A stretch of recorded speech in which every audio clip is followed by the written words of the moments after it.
به نام پهلوی رها شویم ز یوغ بندگی، شب سیاه ما ز نور شاه سپید دم شود ز فر پادشاه. به نام شاه همه صدا شویم، برای میهنم من و تو ما شویم.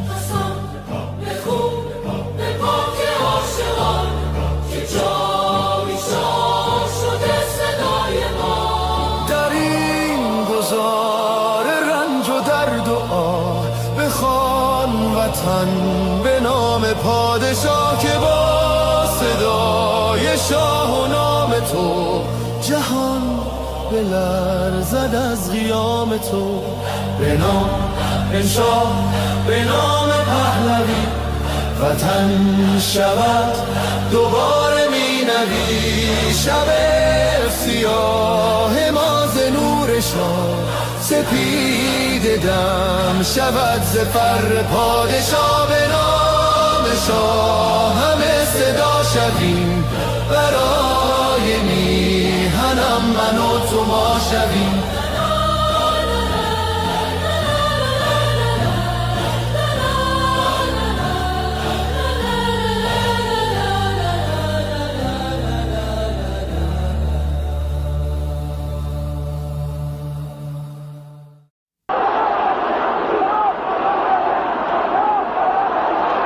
When you look at the crowds today, you have maybe 5,000-6,000 people here. On the streets yesterday, 1 million people, 1 million Iranians in the street for the Ayatollah Khomeini. Does that not give you concern? Does that not make you afraid?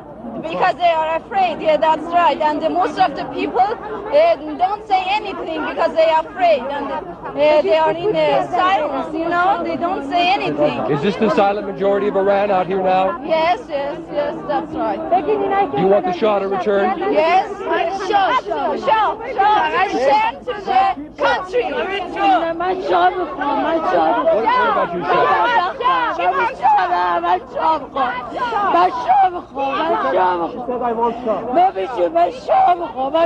Why do you want the Shah? Why does she want the Shah?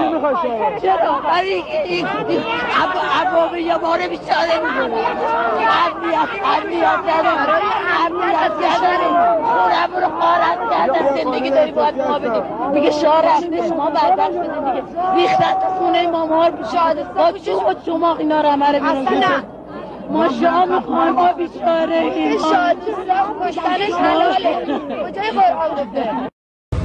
The so-called Islamic Republic is not the government of Iran. It is a hostile occupying force that's hijacked our homeland. After invading 5 neighboring countries and sowing chaos across the region, this regime has invaded Iran itself, using foreign terrorists, Hezbollah fighters, Iraqi militias, and other mercenaries to slaughter the Iranian people. This is no longer mere repression. This is foreign occupation wearing clerical robes. Just as Saddam Hussein drowned the marshes in blood, and Bashar al-Assad turned barrel bombs on his own children, Ali Khamenei and his thugs have committed mass crimes against the Iranian people and against all of humanity. And just like those other tyrannies, the Islamic Republic will fall, not if, but when. The world must hear this clearly. The battle in Iran today is not between reform and revolution. It is between occupation and liberation. And the Iranian people have already chosen their side. Their heads are bloodied, but unbowed. Yet the cost has been heartbreaking. The people of Iran are being slaughtered in the streets and in their homes by a regime that shows no mercy. More than 12,000 Iranians were massacred in 48 hours. One murder every 14 seconds. Khamenei's killers even hunted the wounded protesters in hospitals and executed them in cold blood. The regime collected piles of bodies with dump trucks and forced worried families to search unlabeled body bags. They refused to return bodies for burial without payment for the cost of the bullets that killed their loved ones. And where a family cannot pay up to several thousand dollars, and most of them can't, they bury the dead in unmarked mass graves. And despite the lies you're hearing from the regime, its bloodlust has not diminished. The slaughter has not stopped. My brave compatriots, still holding the line with their broken bodies but unbreakable will, need your urgent help right now. Make no mistake, however, the Islamic Republic is close to collapse. Ali Khamenei and his thugs know this. That's why they are lashing out like a wounded animal, desperate to cling to power. The people have not retreated. Their determination has made one thing clear. They are not merely rejecting this regime, they are demanding a credible new path forward. They have called for me to lead. The bond between me and the Iranian people is not new. It's been with me since birth, and it cannot be broken. Even in exile, I pledged my life to the service of the Iranian nation. این آخرین نبرد پهلوی برمیگرده.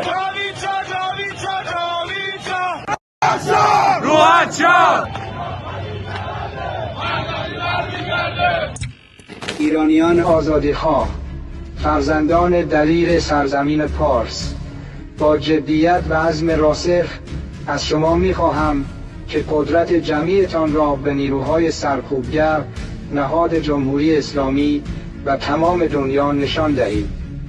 برخیزید و اتحادتان را به نمایش بگذارید تا تاریکی عقب نشیند. از شما آزادیخواهان می‌خواهم که در کنار هم و در یک روز و یک ساعت در سراسر ایران بزرگ قدرت جمعی خودتان را به صورت امن به نمایش بگذارید. نیروهای سرکوبگر توان مقابله با شما را در همه شهرها و خیابانها ندارند. به نیروهای مسلح ملی فرمان می‌دهم در خانه بمانید.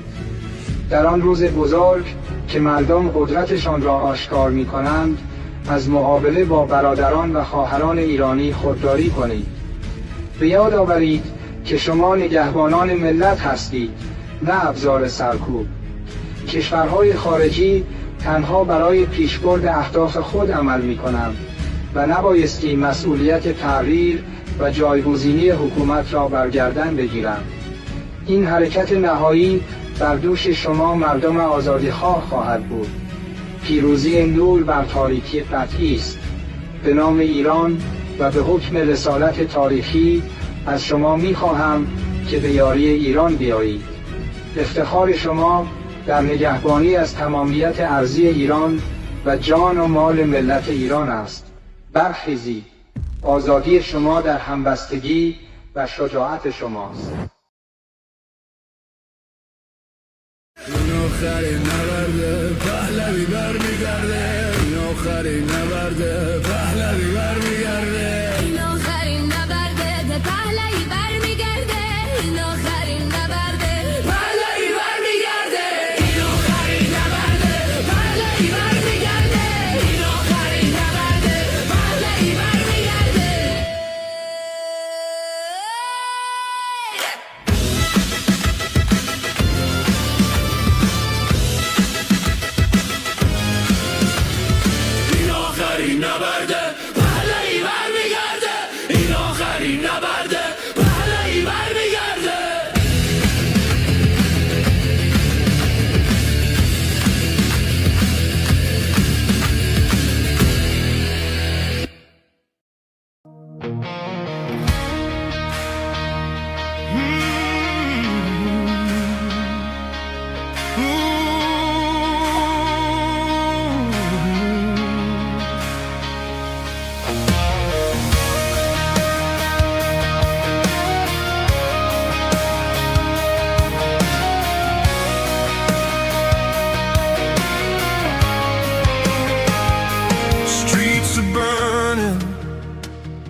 voices rise, peaceful hands beneath the skies. Police in black, they draw the line. Basic GIRGC crossing every sign. They shoot at us, no shame, no fear. 11 souls have gone this year. We march with hope, we stand as one. Oppression ends, the fight's not done. Act, Mr. Trump, a genius, bold and strong.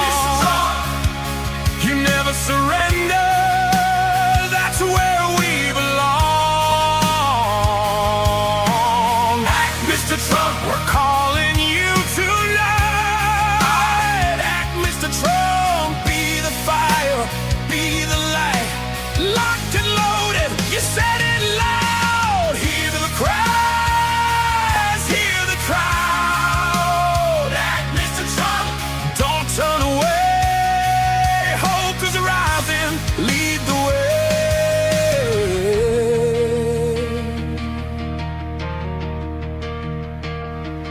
We don't ask for war trains, just freedom breaking.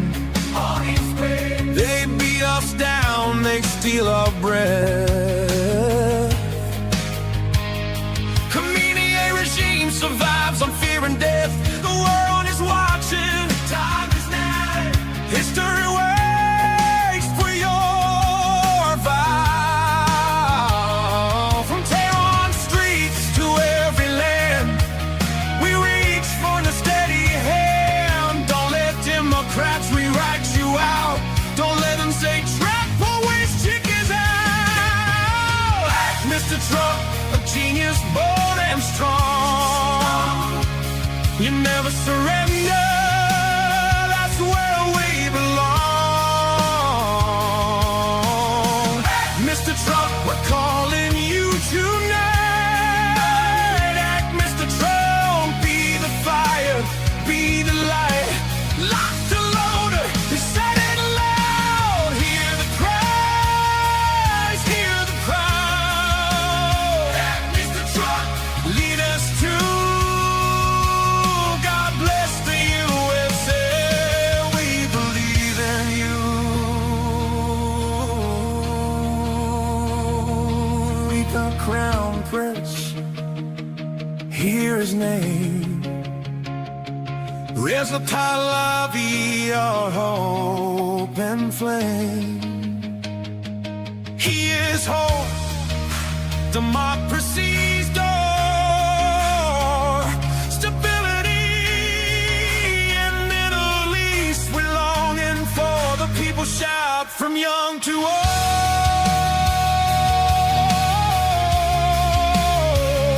One leader, brave and bold.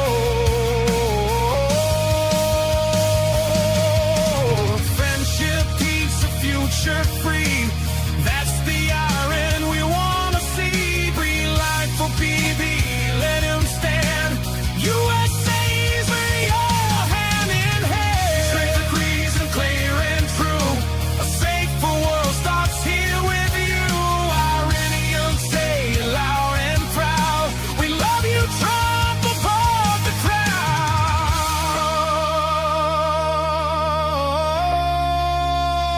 crowd. A genius mind,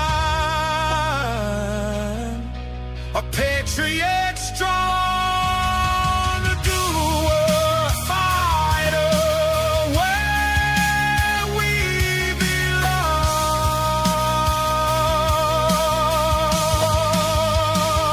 belong. Act, Mr. Trump, history calls your name. Act, Mr. Trump, light the flame. From broken streets to freedom strong, a new dawn comes when red, Mr. Trump.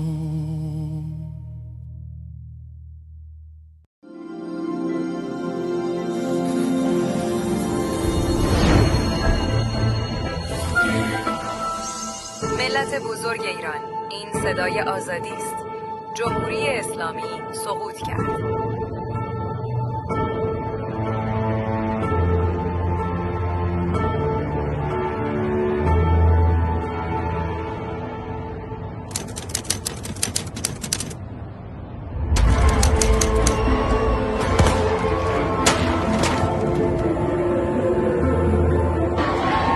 مسئولین کشور و همه آحاد مردم پشت سر نیروهای مسلحند امروز از همه جناح‌های اونا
اینجا دیگر صدا و سیمای جمهوری اسلامی نیست. این صدا و تصویر تلویزیون ملی ایران است.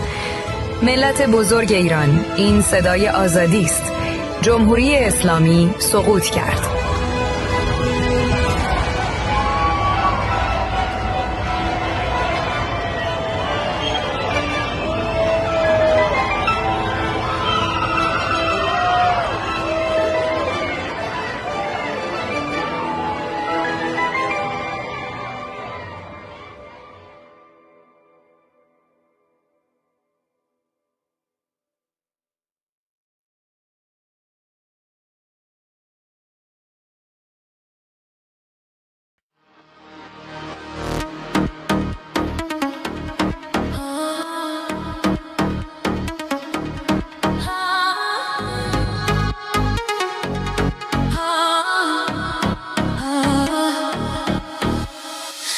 آخرین نبرده پهلوی برمیگرده صدای ایران بلنده حق به حق دار میخنده اینا اینا اینا اینا اینا اینا اینا اینا اینا اینا اینا اینا اینا اینا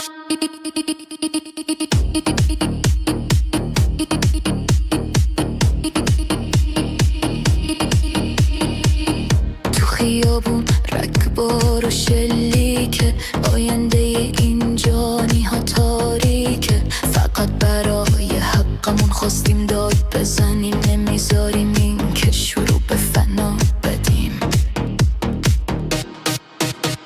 اینترنت و برق و آب رو قطع کردن توی دل تاریکی جنایت کردن چراغا رو خاموش کردن که خون بریزن مال دیگه از این ناخوندا گریزن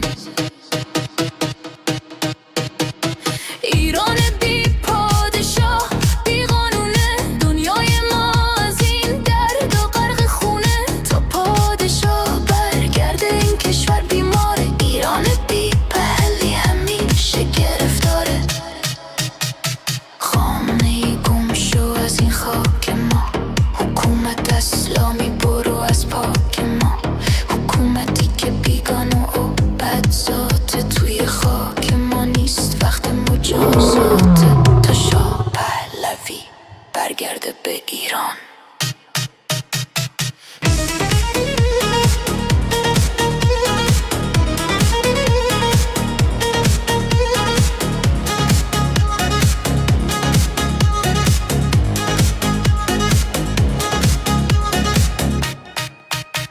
شما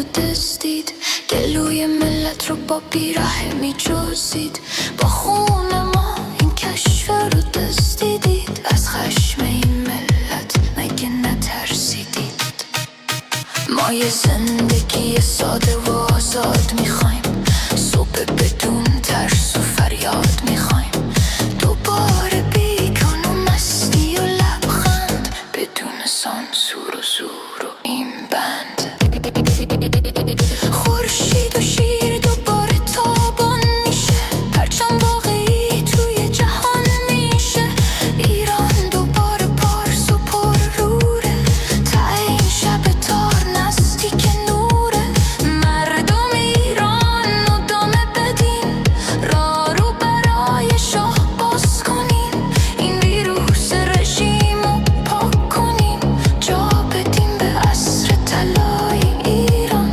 روی پا میمیریم نه روی زانو آزادی حقمونه اینو میدونیم تا آخر میجنگیم بدون ترس ایران آزاد نزدیک میبینیم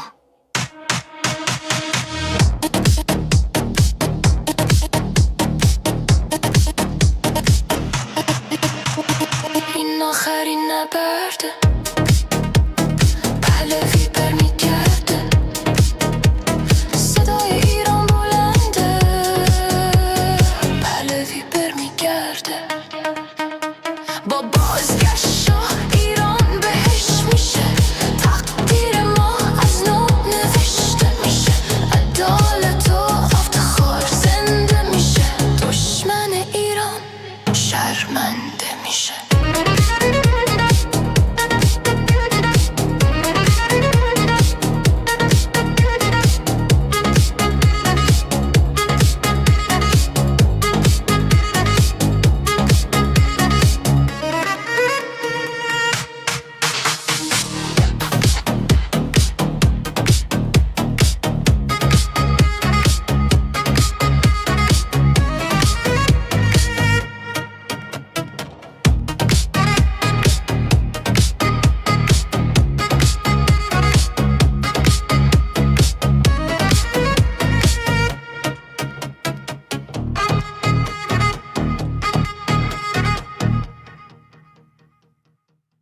برگشتن پهلوی وحشت هر اجنبی بلند بگو هم شهری شاه رضا پهلوی نظام رسیده پرتگاه بلند بگو جاوید شاه برگشت شاه به میهن دوای درد وطن این آخرین نبرده پهلوی برمیگرده داره میاد پهلوی زجه بزن صدایی راه نجات وطن پهلوی هموطن ایران میشه گلستان شاه که بیاد به ایران ایران که شاه نداره حساب کتاب نداره آخون باید گم بشه توپ تانک فشه گم شو بیرون اجنبی داره میاد پهلوی فریاد بزن جاوید شاه شاه هر وطن. To all of our friends around the world, under the yoke of the Islamic Republic, Iran is identified in your minds with terrorism, extremism, and poverty. The real Iran is a different Iran, a beautiful, peace-loving, and flourishing Iran. It is the Iran that existed before the Islamic Republic, and it is the Iran that will rise again from its ashes the day the Islamic Republic falls. So let me be clear about how a free Iran will act towards its neighbors and the world after the fall of this regime. In security and foreign policy, Iran's nuclear military program will end. Support for terrorist groups will cease immediately. A free Iran will work with regional and global partners to confront terrorism, organized crime, drug trafficking, and extremist Islamism. Iran will act as a friend and a stabilizing force in the region, and it will be a responsible partner in global security. In diplomacy, Relations with the United States will be normalized, and our friendship with America and her people will be restored. The State of Israel will be recognized immediately. We will pursue the expansion of the Abraham Accords into the Cyrus Accords, bringing together a free Iran, Israel, and the Arab world. A new chapter will begin, grounded in mutual recognition, sovereignty, and national interest. In energy, Iran holds some of the largest oil and gas reserves in the world. A free Iran will become a reliable energy supplier to the free world. Policymaking will be transparent. Iran's actions will be responsible. Prices will be predictable. In transparency and governance, Iran will adopt and enforce international standards. Money laundering will be confronted. Organized corruption will be dismantled. Public institutions will answer to the people. In the economy, Iran is one of the world's last great untapped markets. Our population is educated, modern, with a diaspora that connects it to the four corners of the world. A democratic Iran will open its economy to trade, investment, and innovation, and Iran will seek to invest in the world. Opportunity will replace isolation. This is not an abstract vision. It is a practical one, grounded in national interest, stability, and cooperation. To achieve this, now is the time to stand with the Iranian people. The fall of the Islamic Republic and the establishment of a secular, democratic government in Iran will not only restore dignity to my people, it will benefit the region and the world. A free Iran will be a force for peace, for prosperity, and for partnership. ایران غرق انقلاب است.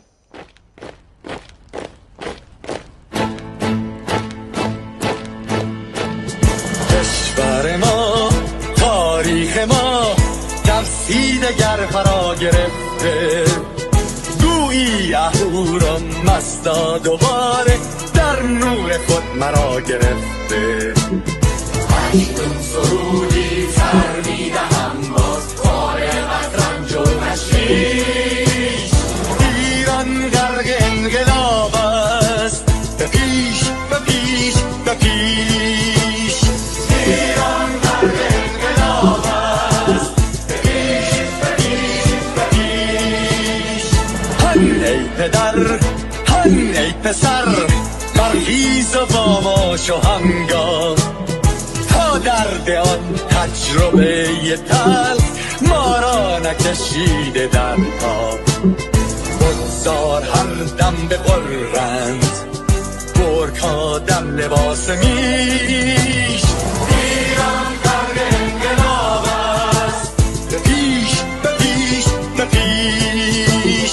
ایران غرق انقلاب است، به پیش به پیش به پیش.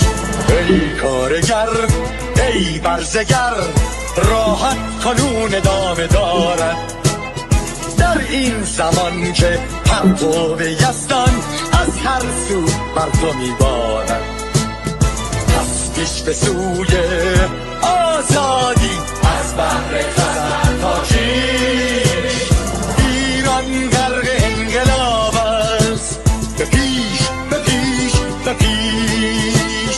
ایران غرق انقلاب است، به پیش به پیش به پیش.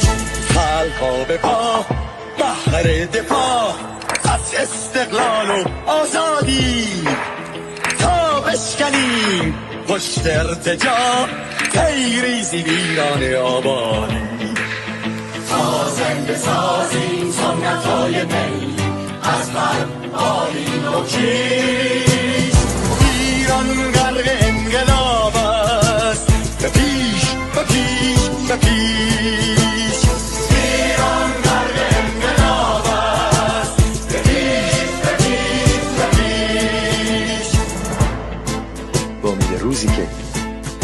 تمام این دلبشو و انقلاب تموم بشه و ما در روشنایی، نور و سعادت مردم کشورمون غرق بشیم. نه خارجی نه بیگانه، نه مستشارهای ویرانی، نه چیر خاران نه کاسه لیسان، فقط هم رزمان ایرانی. ما با شرافت میهنیم بسازیم بهر فرزندان خویش. ایران غرق انقلاب است، به پیش به پیش به پیش. ایران غرق انقلاب است، به پیش به پیش به پیش. مردان بیایید داخل صف ما، اکنون که آغاز رویاست. دشمنان بدانید ما زنده هستیم، بعد از ما هم ایران پابرجاست. آن روح شیطان ما را فریب داد با صد شعار مردمیش. ایران غرق انقلاب است، به پیش به پیش به پیش. ایران غرق انقلاب است، به پیش به پیش به پیش. پرچم ما، پرچم ایران غرق خون شهیدان، روی شانه هامان حمل می‌کنیمش در هر خیابان و میدان. تا ماسک دلقکان را برداریم از روی تسبیح و ریش.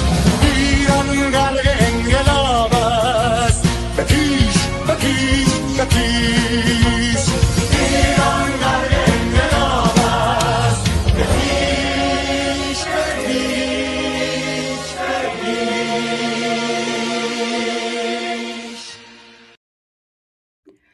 Good morning, everyone. Welcome to Iran Revolution Live with your hosts, the amazing ARMIN Navabi, and of course myself, Goldie Gamari.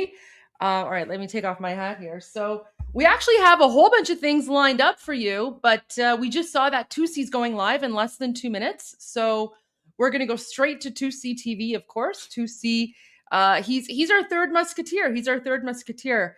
And by the way, you guys, Tusi loves our channel. He actually loves our music, and he actually told me that he vibes to our music in the background. And for those of you who were here with us last night for the second half of our show, Tusi actually joined us for a bit, and he was vibing to Bipish. So I'll find that video, I'll find that clip, and I'll add it there.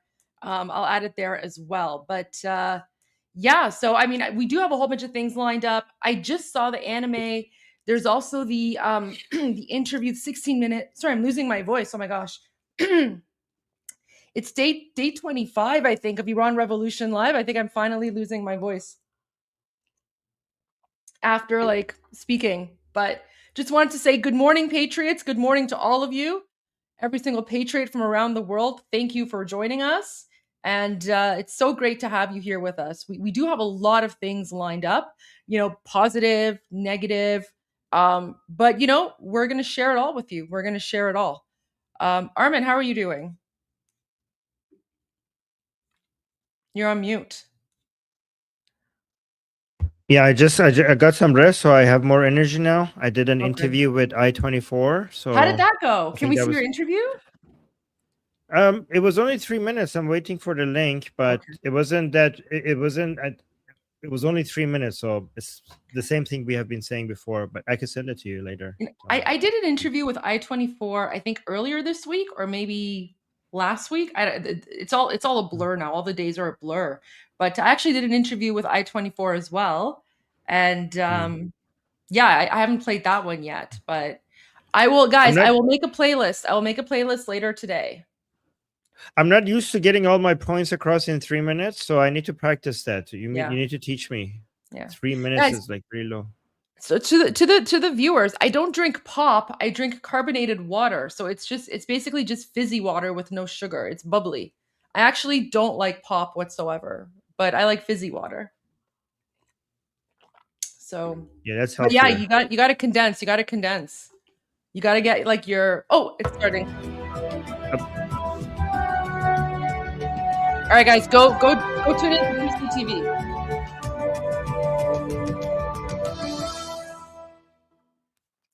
Welcome to Tusi TV. This is your global news channel. I'm Maya Tusi, and the United States have now deployed extra resources and the soldiers from different parts of the US as well as Europe towards the Middle East. The Islamic Republic of Iran have also started to mobilize their troops around the country in Iran as they prepare for the direct confrontation with the Americans and the Israelis.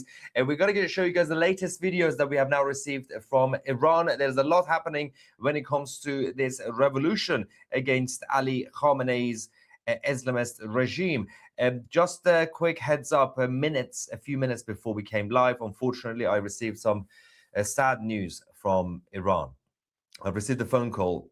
Unfortunately, a family friend and two of his kids were murdered on the streets in Tehran for simply walking on the streets, for not even doing anything. And the regime are now asking for at least around £1,000 for their dead bodies each. And this is why this fight, this war that is still ongoing, people know there is no turning back. Many lives have been lost, but you have to fight back. You have to continue this. And of course, things change. Now, the reality on the ground. Let's talk about the Americans first. Then we're going to talk about the reaction from the Islamic Republic and all the videos that we have. Before we start, as you guys know, the discount code that we had for you guys for Iran, for the TCTV Plus, the promo code Iran is now expired. But I thought a lot of you guys want to check out TCTV Plus, our independent platform. If you want to be a member, if you want to support us, you can do it today. You can only join. You can join for only £1. It's a 7-day trial. You can check out the platform to see if you like it. You get access to documentaries, original series, interviews, chat forum, everything. So check it out. The link is in the description, the direct link. So go on it right now. Anyway, let's talk about the Americans. Now, additional 25,000 US elite troops and Delta forces have now been deployed in multiple places. So Jordan, UAE, and Qatar. Now, the interesting thing about this is that while some of the troops are actually being sent towards the bases in the Arab countries, they might not stay there. So as we wait for the arrival of USS Abraham Lincoln and other aircraft carriers, what we are expecting is some of these troops to then go on that and obviously regroup and then launch from there potentially. So 25,000 in addition to the existing ones that they have already deployed. So earlier on, a few hours ago, we got this confirmation, even on the flight radar, that 10 new refueling tankers had just left the United States. About 3 or 4 of them are heading towards Al Udeid, which is the airbase in Qatar. The rest of them landing in Europe temporarily. Now, the Wall Street Journal have also confirmed that both Patriot and the THAAD air defense systems are now being moved towards the Middle East. So when the US are increasing the defense capabilities, so obviously most of the stuff that the Americans are doing over the last week, it has been the offensive resources that they have in order to be able to potentially attack Iran. We get that. But they're also improving their existing defense systems against any potential attack by the IRGC on the US bases across the Middle East, and of course, any attack on the state of Israel. The Israeli Defense Forces are now also saying that they are now fully prepared. Finally, they are ready. That even if the Islamic Republic launch hundreds and hundreds of ballistic missiles at the same time, yes, Israel will be damaged, but they are able to take it if it leads to the fall and the collapse of the Islamic regime in Tehran.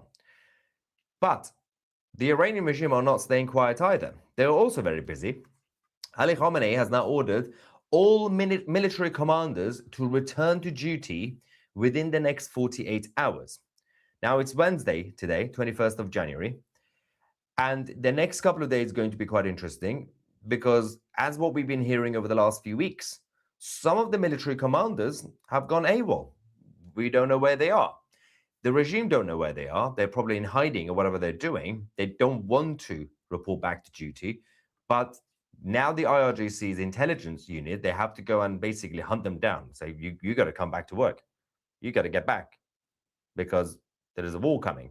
So they've now reported that they have to.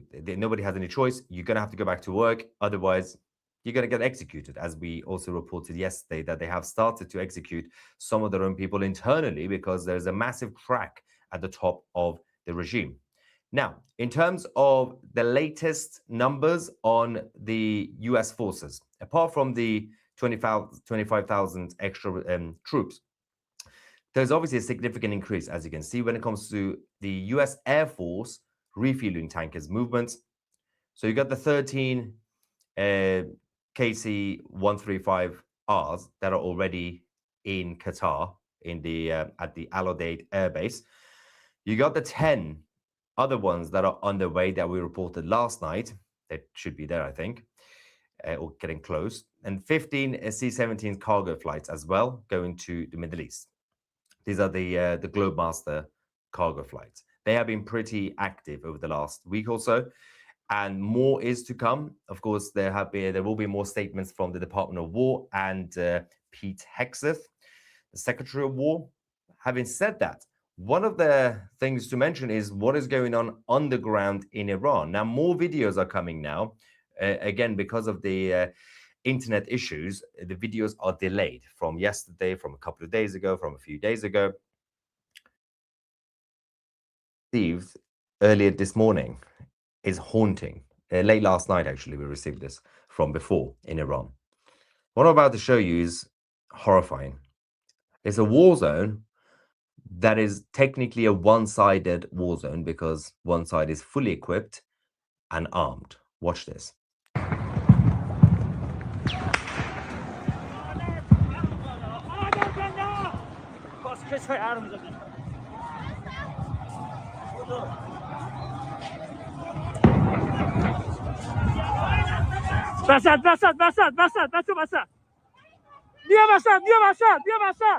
See the problem? Now, yesterday we also reported on one of the defectors. Now, defections have been happening quite a lot, and we have a report from CIA that we're going to show you as well. But considering that last week's operation, when it was called off last minute, that was going to only involve a number of B-2 bombers. Now, B-2 bombers are not going to do anything. B-2 bombers are good for destruction, but they're not necessarily good for any sort of targeted, precise operation. So they're going to have to need to have more than just B-2 bombers that they have used in the past. Having said that, since then, since last week, the cracks that I mentioned at the top of the regime is getting wider and wider. And there are two main reasons for this. Number one is that the regime, people who are serving the regime are also suffering because they also don't have money. They also don't have food. They also don't have water, and they don't have any support. And they know that people are angry. That's one of the main reasons. Second main reason is that people are hunting them down. And I'm going to explain why and how they're doing this, because President Trump asked the Iranian people to do something very specific, and the Iranians are listening to the president. But one of these guys who defected yesterday was from the government. So we've had defections from the police, we've had defections from the armed forces, there's some defections from the IRGC Basij unit, but from inside the actual government, not necessarily the regime, but the government. So the Interior Ministry, yesterday we showed you one person who has defected. We now have the verified audio message on a phone call, basically. The message from the defector. Let's quickly go to this one, English subtitles. واقعا کار دیگه دست مردم بر نمیاد. مردم نشون دادن چی میخوان چی نمیخوان. الان همه منتظر ترامپ، یعنی اگه ترامپ کاری نکنه به نظر من یک نفرت عمومی ایرانی‌ها ازش پیدا میشه. حالا ما بالاخره مطمئنیم، مثلا من خودم مطمئنم که یه کاری میکنه و دنبال تمام کردن داستانه، ولی خب بالاخره ملت هم بی صبرن، خیلی واقعا همه ناراحت و یه داستانی اصلا تو شهر خلوت، مغازه یکی در میان باز، یه جوریه دیگه. خلاص اصلا حالا البته یه عده‌ای هم که همیشه چیزاشونو دارن دیگه، ولی خب همه به این نتیجه رسیدن که تا ترامپ نیاد کاری نمیشه کرد، چون اینا واقعا بیرحمن، اسلحه دارن و هرچی هم شما هر کاری بکنی نمیشه. تو تیربار میزنن، همه رو بیرحمانه به رگبار میاندازن. So that's the reality on the ground. Having said that, as I mentioned, President Trump gave an order to the Iranians on the ground. This was almost 2 weeks ago. He said to people in Iran, remember the names of the oppressors, find them, because we're going to have to do something about them after the revolution is completed. So the Iranian people, who are extremely clever, and they also get vicious. That's our website. If you harm them, they have now created a website and a platform to name and shame, to create a list of the oppressors with a list of evidence. You submit the names to the website. It gets verified. It gets reviewed. It's called Mozdoryab. So it's MOZDORYAB.com. This is the website that we can actually show you. And essentially, you get all these names and faces. It's fascinating. All the mullahs, the ayatollahs, their proxies, individuals. So some of them, when it says obviously the orange one, that's basically being reviewed. But if you go to, if you just scroll down, you will get some of the Goldie. confirm. So firstly, how many people have they submitted now? That's quite. Oh, I sent it. I sent it to Mahiar right away, and then he retweeted it. He shared it. 1,136 people already. So this was launched yesterday, and Goldie on her channel first reported this, and at that time, it had about, what was it, 200, 300, something like that. He's so sweet. Late last night, it got to about 500 to 600. Now it's over 1,000. And I'm trying to filter this. There we go. So these are the ones that have already been confirmed. Of course, that's the head of the police, Ahmad Radan. That's Khamenei himself. Obviously, these are the obvious ones. We got a lot of individuals here. So we got a green hair. Of course, green hair makes sense. So these are basically mouthpieces and proxies. And you got the evidence of what sort of stuff they've been posting, what sort of stuff they've been saying. This is very well done, by the way. This platform that they've created is absolutely insane. Obviously, if you guys are curious, who want to check it out yourself as well, as I said, it's MOZDORYAB.com. And then what you can do is you can, obviously on your browser, you can translate it. It will turn into English. So it's now English. You get the names and everything else. Although the translation might not be fully accurate, because obviously it's different. We got Candace Owens. Candace Owens. Basically, anybody who's either an oppressor or a mouthpiece or the proxy or supporter of the regime will be named and shamed by the Iranians on this platform. So that's what they are up to. Having said that, as I said, the Iranian regime are not just sitting quietly. They are preparing. These are the latest images we have now received from Iran. This is from last night. As you can see, they are mobilizing their equipment, their troops. They're going through cities and everything else, obviously. So they have to move everything towards the border and towards the hotspots. Because I don't think at this point, the borders are going to be the big issue. At this point, because the Americans are going to, if they're going to take action with all the Israelis, they're going to bypass the border. So they're going to take control of the airspace. And what you have to do is just, you have to position your equipment as the IRGC just by the hotspots and sensitive bases. That's the only way you can protect yourself, because there's no point in taking it to the Iraqi border, for example, because it's not like tanks are going to cross the border. So that is going to be the biggest challenge for the Islamic Republic, because they don't have enough resources right now, and they don't have enough personnel to be able to protect themselves.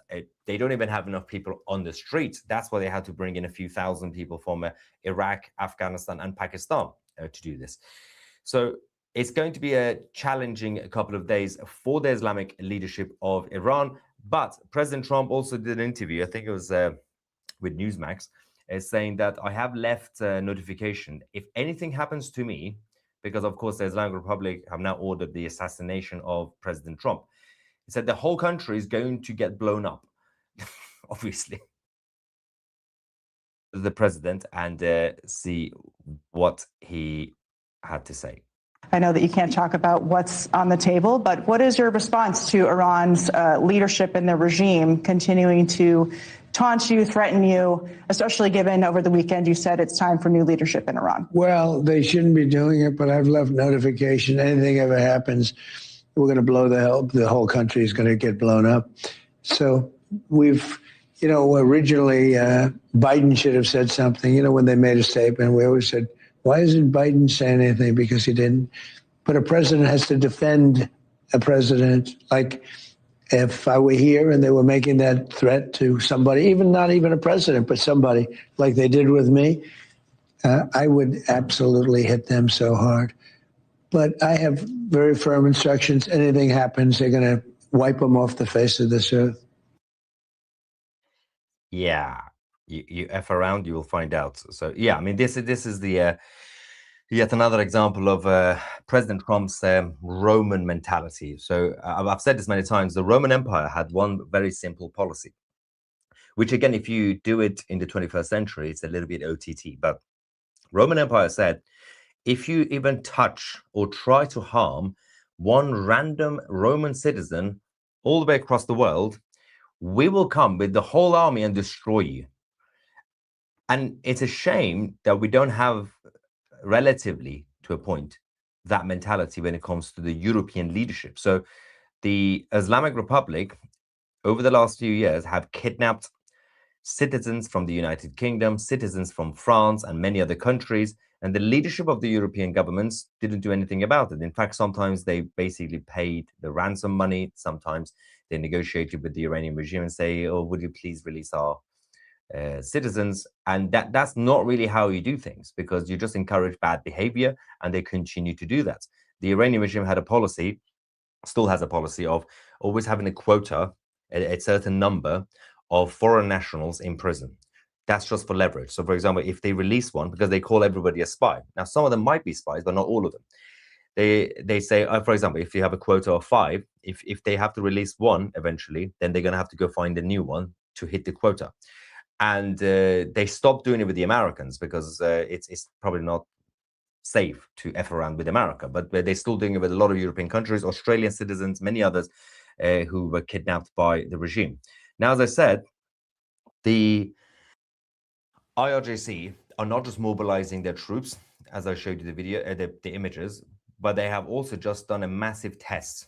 The Islamic Republic have just conducted a huge intercontinental ballistic missile test. This is their first ever ICBM test. They launched the missile with a 10,000 kilometers range towards Serbia. Siberia, not Serbia. That was close. Not Serbia. Serbia, everyone don't panic in Serbia. Siberia, with Russia's approval. So Vladimir Putin and Khamenei's team basically cooperated for the IRGC to do this test earlier. They are saying that this is potentially capable of reaching the east coast of the US. So New York, Washington, D.C. But we don't even know exactly how capable this will be and how many they have, what they can do, and whether if the Americans hit these sites immediately, whether they will even be able to use any of it. So, but they have now conducted their first test with the help of the Russians. They might just have one. We never know. They might just have 2. But it doesn't really prove anything. Of course, it's still the Iranian regime bluffing, but it's important to still take any bluff seriously if you are part of a defense system. You can't just say, it's fine, everything's fine, let them do it. And but that aside, CIA have now also reported that the cracks that we mentioned inside the regime, they have also been detected amongst the Western intelligence services. This is at the top of the ranks of the Islamic Republic's security forces. This is for the first time in recent days that they have now also received the confirmation. Several hundred officers have now defected from the Islamic Revolutionary Guard Corps and the Basij unit of the IRGC. And a lot of them maybe mid-level, and some of them obviously more junior level, junior ranks. And there's a few who are senior. We don't know who they are, but of course, CIA does know. And it is an interesting development because we have been hearing about some defections. We have had a number of people who publicly did it. Of course, they still try to hide their faces and their names. Some of them have, of course, been brave enough to expose themselves, and they have now been executed by the regime. Some of them have managed to basically go into hiding. But CIA now have latest intel that more is happening, and it's not even being fully reported publicly. So I don't really know how many of these guys will be following orders. If the US takes military action and they know they can look up and see, well, the whole of America is now here, I have a choice. I can still stay loyal to Ali Khamenei, or maybe I don't want to sacrifice my life for this dying regime. Going back to the latest videos, another one has now arrived because of massive internet problems. This is the government building in Karaj, the west of Tehran, destroyed by the people.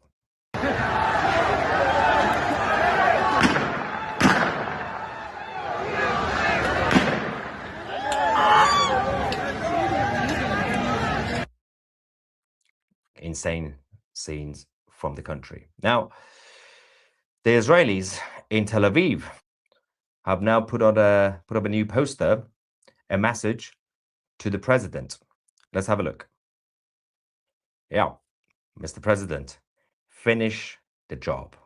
Now, there have now been, according to the US, there are daily conversations between President Trump and Prime Minister Netanyahu. Now, obviously, in terms of any incoming situation, whether it's the Islamic Republic try to do a preemptive attack or whatever, that is up to the Iranian regime. We know that. The Islamic Republic, if they want to go out with a bang, well, it's up to them.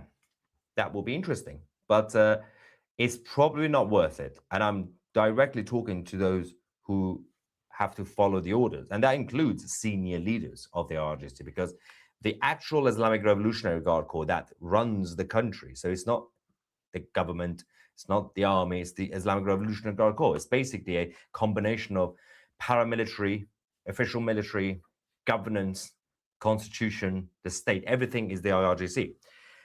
And they directly take orders from Ali Khamenei, the supreme leader, not even the president, for example.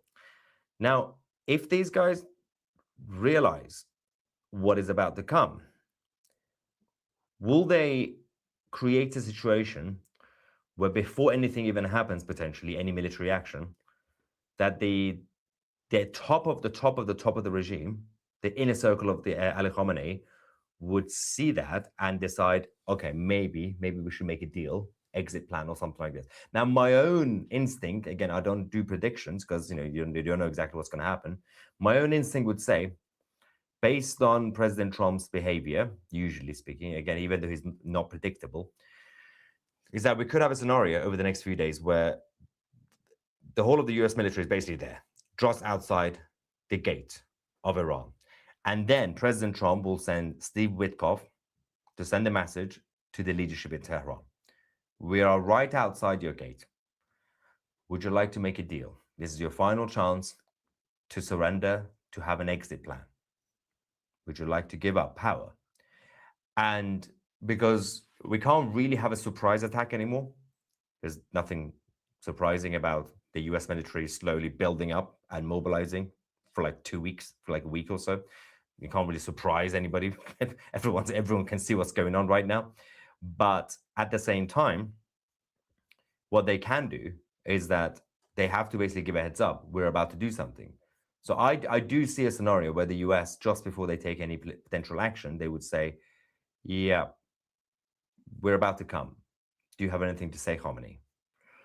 But there is a risk with that, because if the Islamic Republic knows that we can potentially surprise the enemy, that's what they would say, they might do a preemptive attack on Israel right then, right? They might.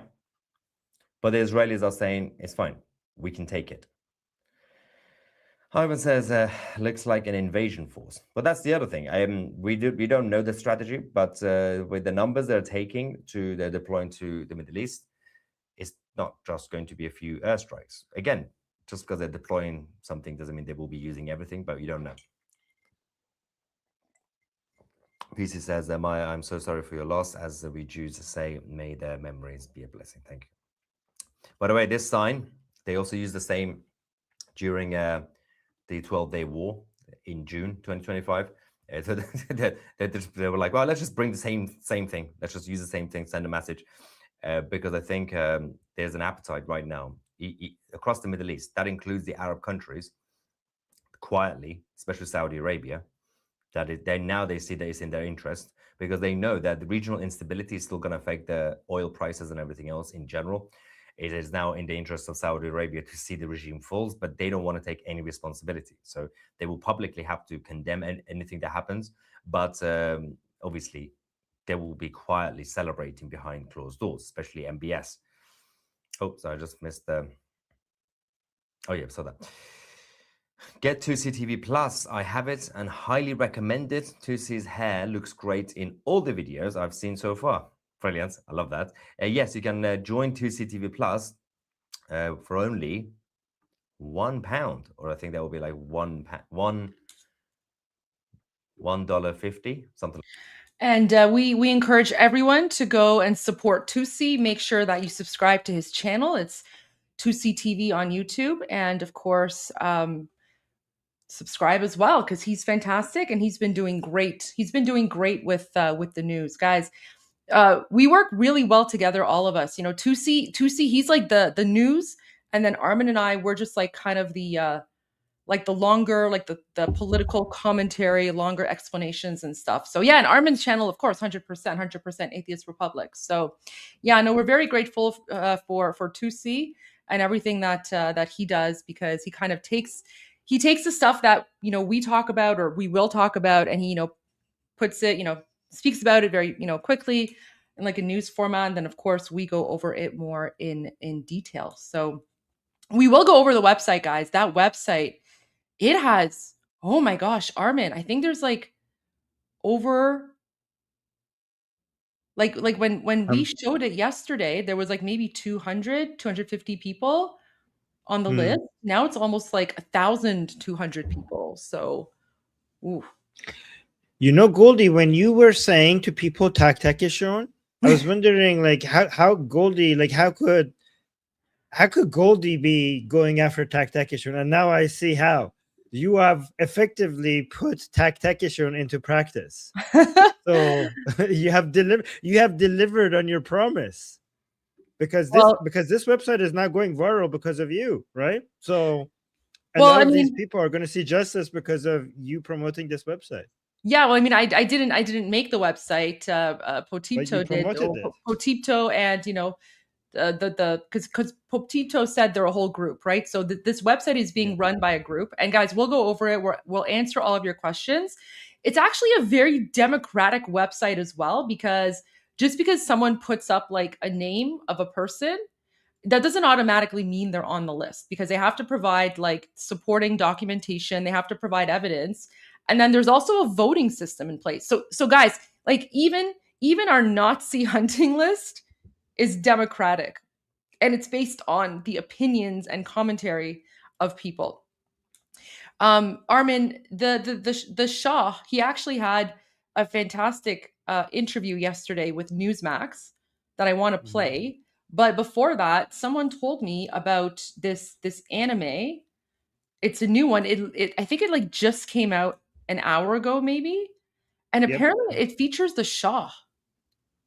No way. I saw the thumbnail, but I haven't watched it yet. But I knew that it just came out. The Shah is in there? Which apparently the third Shah or second? Yeah. I don't know. I don't know. But okay. And then also, I just wanted to just share this comment here. So this one of our Iranian followers says تا الان من 15 نفر رو توی این سایت ثبت کردم, which he's basically saying up until now I've added 15 people to the Nazi hunting list. So امیدانا وفا و اسکپتیک رو اضافه کن اگه نکردی هنوز. مرسی از دمت گرم. there you go. So there's that. Oh wait, and then there's another comment I saw. I just want to share this one comment. It was put up a few minutes ago. Let me just find it because it was such a nice comment. And I'm telling you guys, our American fans and friends and followers, you guys are the best. You guys are the best. So, okay, you know what? Maybe I'll just play this and then I'll find the comment while we play this cartoon. So here we go.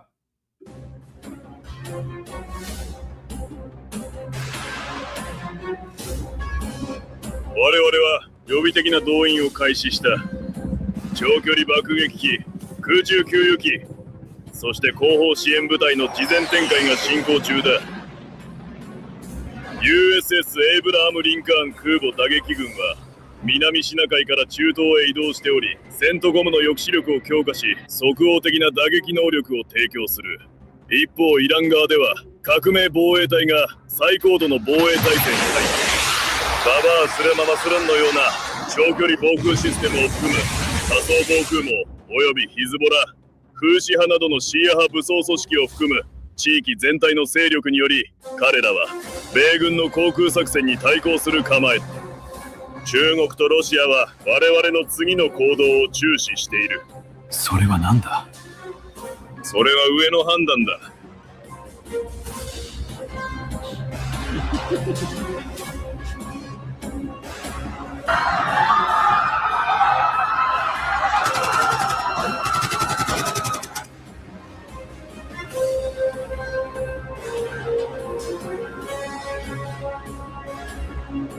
クソ、中東での長期化した紛争は中国に台湾へ動く隙を与えかねない。すべてを遅れ、一撃で終わらせる。体制を切り落とす。アメリカは間もなく攻撃に踏み切る。狙いは体制の背骨を折ることだ。その攻撃は長くは続かない。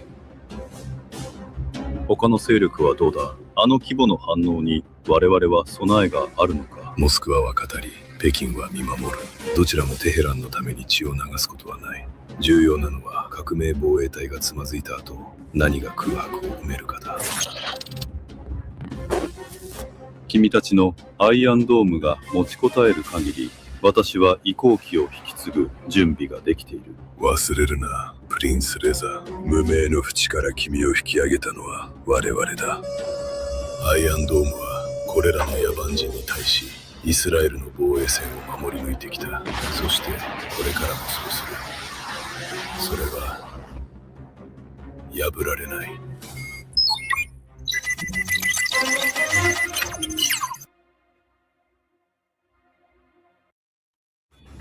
我々はオデーサの港湾、エネルギー施設、橋梁といった重要インフラを標的にしてきた。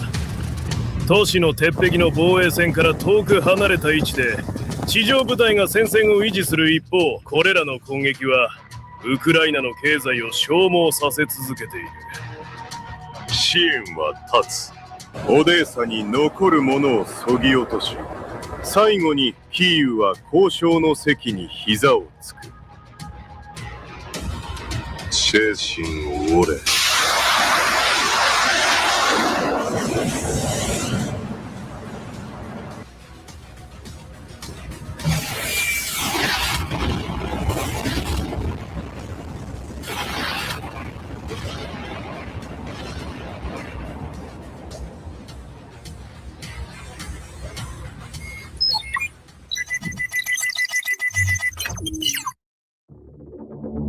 共に取り組めることを期待しています。Oh,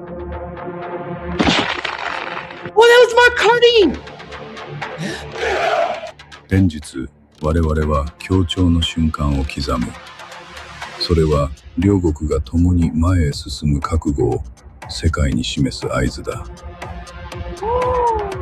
協調とは単なるものの交換ではない。それは信頼を共有すること、そして目的を共有することだ。中国は確信を持って動く。忍耐を持って、自ら誇示する必要のない力とともに。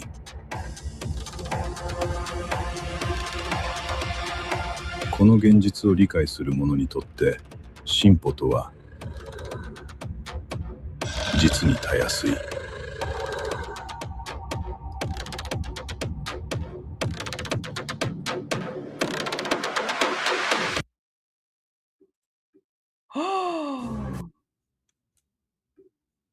That was amazing. Can I say something?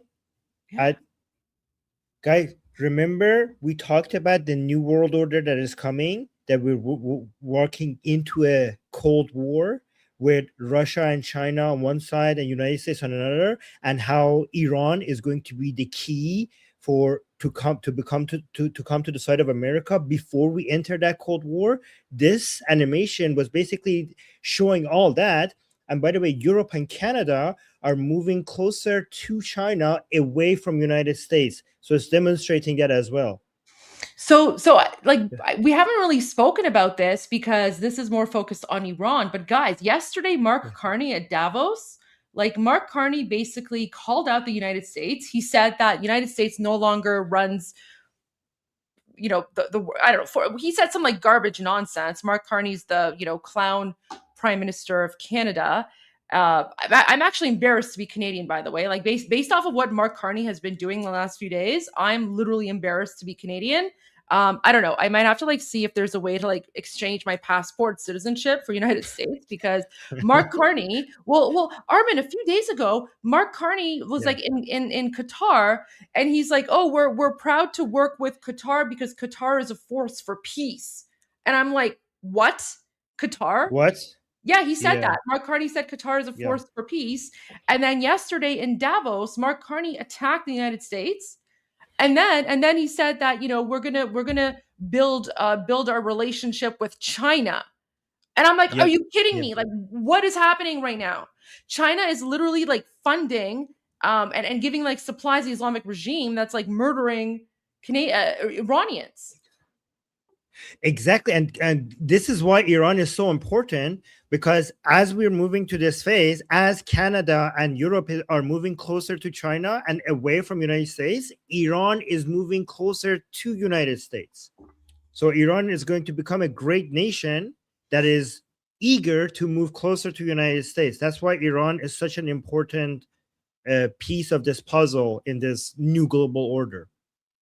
And prior to 1979, Iran was the 5th most powerful military in the world. So not only does Iran have like all the resources that anyone could want, but it was also the 5th most powerful military, and the United States, not only allies with the United States, but the United States also sent them the F something jets. I don't know which one, but it was like, was it the 35? To which country? Iran. When the Shah was there. When the Shah no, those are F-16s. F-16s. That was a long time ago. I thought you were talking.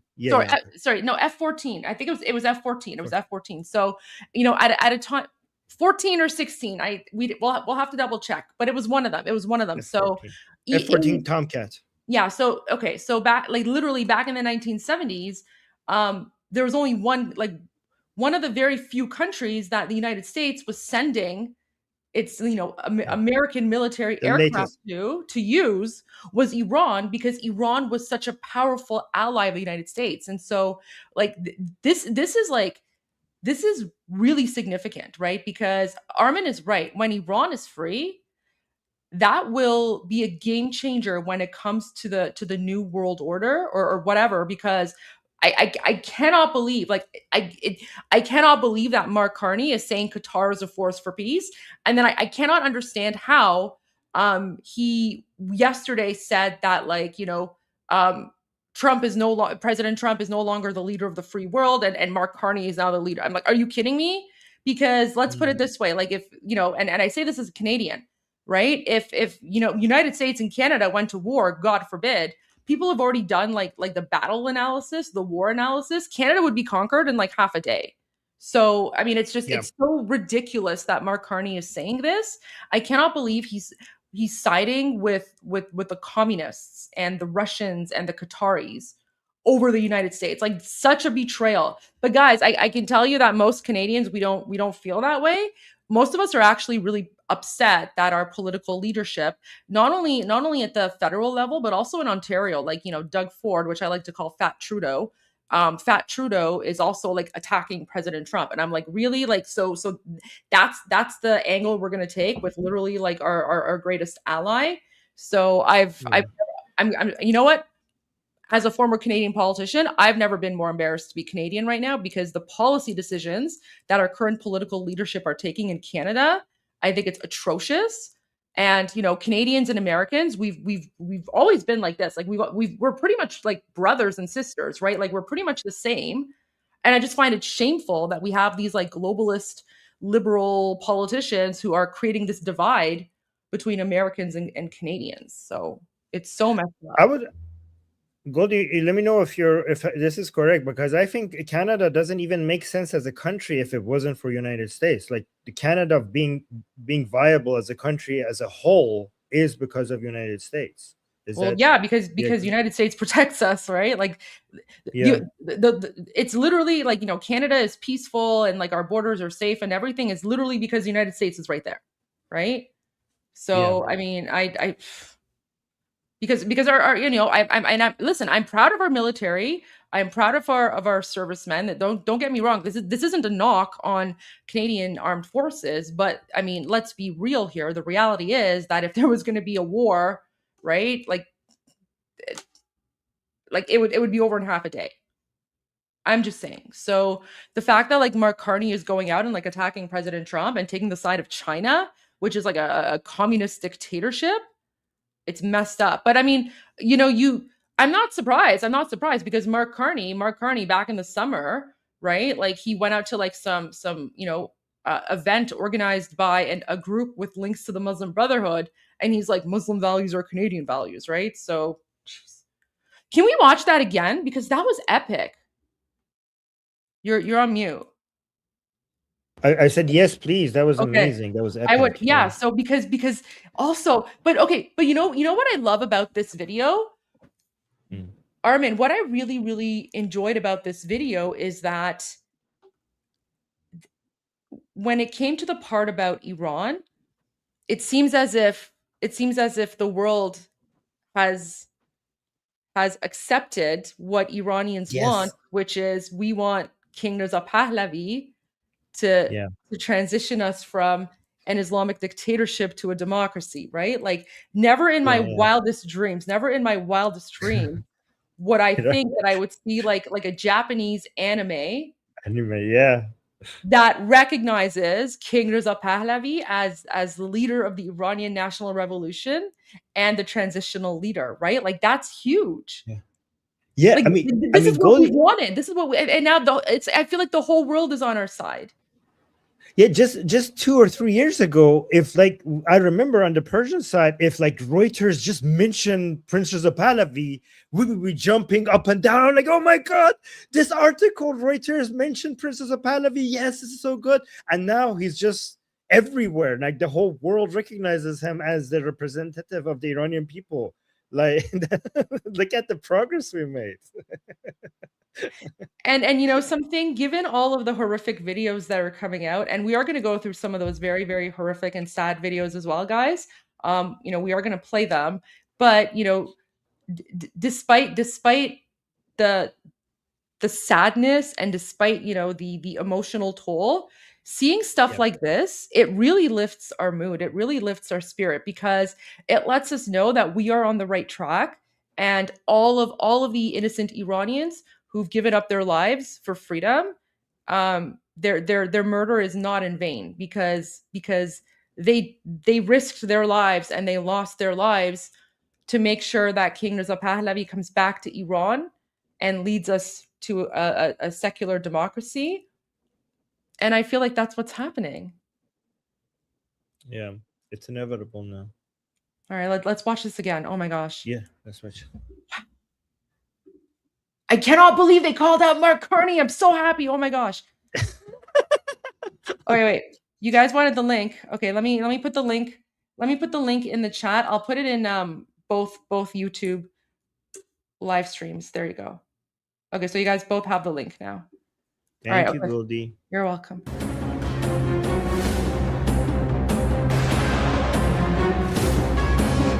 我々は予備的な動員を開始した。長距離爆撃機、空中給油機、そして後方支援部隊の事前展開が進行中だ。USS エイブラハム・リンカーン空母打撃群は南シナ海から中東へ移動しており、セントゴムの抑止力を強化し、即応的な打撃能力を提供する。一方、イラン側では革命防衛隊が最高度の防衛体制に入っている。ババアスレママスルンのような長距離防空システムを含む仮想防空網およびヒズボラ、フーシ派などのシーア派武装組織を含む地域全体の勢力により、彼らは米軍の航空作戦に対抗する構え。中国とロシアは我々の次の行動を注視している。それは何だ？それは上の判断だ。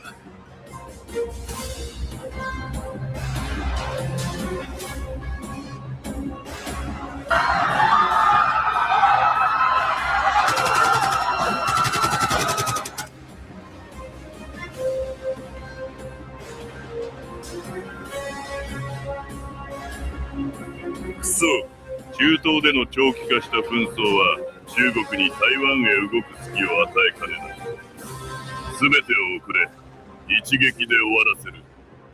体制を切り落とす。アメリカは間もなく攻撃に踏み切る。狙いは体制の背骨を折ることだ。その好機は長くは続かない。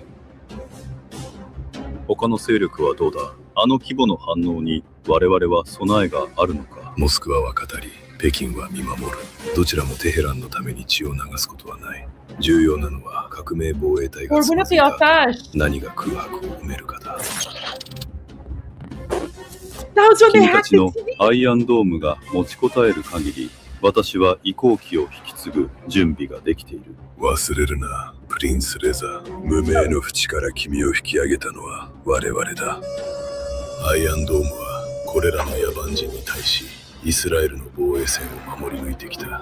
そしてこれからもそうする。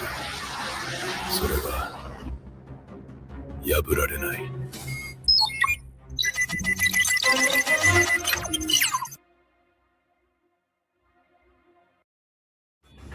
我々はオデーサの港湾、エネルギー施設、橋梁といった重要インフラを標的にしてきた。都市の鉄壁の防衛線から遠く離れた位置で地上部隊が戦線を維持する一方、これらの攻撃はウクライナの経済を消耗させ続けている。支援は立つ。オデーサに残るものを削ぎ落とし、最後にキーウは交渉の席に膝をつく。精神を折れ。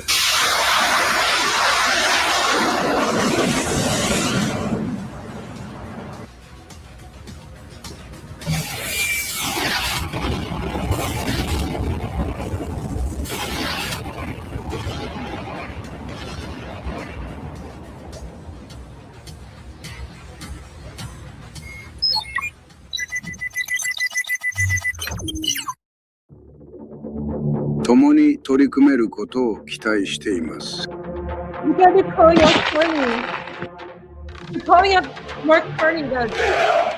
連日、我々は協調の瞬間を刻む。それは両国が共に前へ進む覚悟を世界に示す合図だ。協調とは単なるものの交換ではない。それは信頼を共有すること、そして目的を共有することだ。中国は確信を持って動く。忍耐を持って。自ら誇示する必要のない力とともに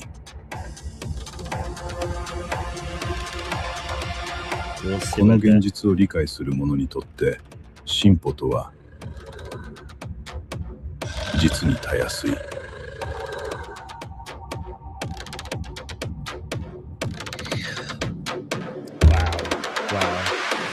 So good. So good, so Oh my good. gosh. Can I just add one more point, guys? Remember I said that China and Russia will just make statements against what United States, but they won't bleed for the Islamic Republic. That's exactly what was said in this animation as well. I'm so glad that they're making the animations like this. This is going to make a lot more people that don't usually follow the news get updated with animations like this. This is good. And then people are going to be like, "Oh wait, who's Prince Reza? Who's Prince Reza?" Yeah, who's this guy? Yeah, Oh, exactly. I love it. I'm going to say something really quickly in Persian. So ببین آرمین این چپگرا سفاسد برای 47 سال سعی کردن که بگن که اونا صدای ملت ایران هستند. چقدر پول خرج کردن، چقدر همه جا رفتن، همه کاری میخواستن بکنن، ولی ببین در عرض 3 هفته همه دنیا فهمید که ما کیو میخوایم و رهبر ما کیه و ما پادشاهمون رو میخوایم. ببین هر چی خرج کردن رفت رو هوا، رفت تو هوا واقعا. یعنی اصلا یه جورایی یه خوشحال میشن، دلم یه کمی خنک میشه. ما چقدر زجر کشیدیم با این مزدوران، خیلی. So oh my gosh, okay. اونا پول دادن، مردم ایران خون دادن که شاهشون رو به دنیا نشون بدن. واقعا اونا پول دادن که دروغ بگن، مردم ایران خون دادن دیگه. خون مردم ایران بر پول اونا پیروزه. نور بر تاریکی پیروز است. شهبانو همیشه اینو میگه. All right. Okay, so we're going to go to this interview because this is like the main thing I wanted to show. This is the priority. So this is an interview with His Royal Highness, or as you guys saw him in the anime, what did they say? Prince Reza. Is that how they said it in Japanese? Prince Reza? Prince Reza? I don't know how to go. But, so here you go. This is an interview from yesterday on Newsmax. For more than 3 weeks, the Iranian regime has been slaughtering demonstrators. The demonstrators want freedom and a better future. Instead, Iranian forces have been gunning them down. The regime admits that in just the last 3 weeks, 5,000 people have been killed, but that number is likely much higher. That's because the Iranian regime has ordered a near total internet blackout. It's impossible to get accurate information out of Iran with the internet down. Iranian businesses are struggling to stay afloat. Iran has severe economic problems, including a currency that has collapsed. In 1979, when the Islamic Revolution toppled the Shah, $1 was worth 70 Iranian rials. Today, $1 is worth about 1.1 million rials. Now, despite attempts from the regime to silence the demonstrators, late Sunday night, hackers disrupted Iranian state TV. The regime's channels played a message from the exiled crown prince, Reza Pahlavi. The hackers also showed images of the massacres. Earlier, I spoke with the exiled crown prince of Iran, Reza Pahlavi. Nice to see you, sir. It's good to see you again. It's been a while. It's been a long time. Lots going on. Indeed. I read your tweet today. You are being, as you always are, speaking to the Ayatollah, or you're speaking to the Iranian people, or both? Well, this was a very clear message to... Sorry, I'm just going to pause. We're only about a minute in. I'm going to go back to the beginning because Potipto messaged me and he wanted to join. So, welcome, Potipto. Durud. درود. سلام گرم من به تمام دوستان عزیزی که اینجا هستن و شنونده و بیننده های برنامه. Welcome so much. So Potipto says hello. For those of you who don't know, who worked with us yesterday, Potipto is part of the Immortal Guard, one of the freedom fighters in occupied Iran. So he's here with us. So Potipto, we haven't watched this video yet, this interview from King Reza Pahlavi from yesterday. So we're just going to watch this. And then we'll get to you and any updates there. But welcome. Thank you for being here. For more than 3 weeks, the Iranian regime has been slaughtering demonstrators. The demonstrators want freedom and a better future. Instead, Iranian forces have been gunning them down. The regime admits that in just the last 3 weeks, 5,000 people have been killed, but that number is likely much higher. That's because the Iranian regime has ordered a near total internet blackout. It's impossible to get accurate information out of Iran with the internet down. Iranian businesses are struggling to stay afloat. Iran has severe economic problems, including a currency that has collapsed. In 1979, when the Islamic Revolution toppled the Shah, $1 was worth 70 Iranian rials. Today, $1 is worth about 1.1 million rials. Now, despite attempts from the regime to silence the demonstrators, late Sunday night, hackers disrupted Iranian state TV. The regime's channels played a message from the exiled Crown Prince Reza Pahlavi. The hackers also showed images of the massacres. Earlier, I spoke with the exiled Crown Prince of Iran, Reza Pahlavi. Nice to see you, sir. Good to see you again. It's been a while. It's been a long time. Lots going on. Indeed. I read your tweet today. You are being, as you always are, speaking to the Ayatollah, or are you speaking to the Iranian people, or both? Well, this was a very clear message to the supreme leader that this genocide will never be forgotten, that it's a regime that has waged war on its own citizenry, shooting at them with assault military weapons, going to people's home and clobbering them there, shooting at people on the rooftop or chanting slogans at night. It is really a war scene, what's happening in Iran right now. And the expectation that these brave Iranians that are totally defenseless in terms of being unarmed vis-a-vis such a regime is, when is the cavalry going to show up and give us at least a fair chance to combat this regime and put an end to it? The momentum is, of course, still there, albeit that now people have to wait until the next opportunity to come to the streets. But the battle goes on. And as I said in my message, there's no turning back, and we will fight and fight until we finally prevail. And hopefully we'll get some help on our way. Well, going back to 2009, people took to the streets, and many of us thought that that was the big opportunity for the regime to fall. President Obama did not step in. And now, fast forward to now, we have people taking to the streets again. People are being shot and killed, as best we can figure out from information coming out of Iran. President Trump has spoken big words, but so far, no action. Is there something you think he should do specifically? Well, the president clearly stated that if the regime was to use violence against its own people, it will not be unanswered. That pretty much leads one to believe that what is the element that will be a necessity to come to the people's help, if that's the intent. And right now, we clearly see that the regime is using every aspect of its repressive arms, and most of the times it's the IRGC or the Ministry of Intelligence or any institution that backs the thugs that they bring in to repress people that need to be neutralized.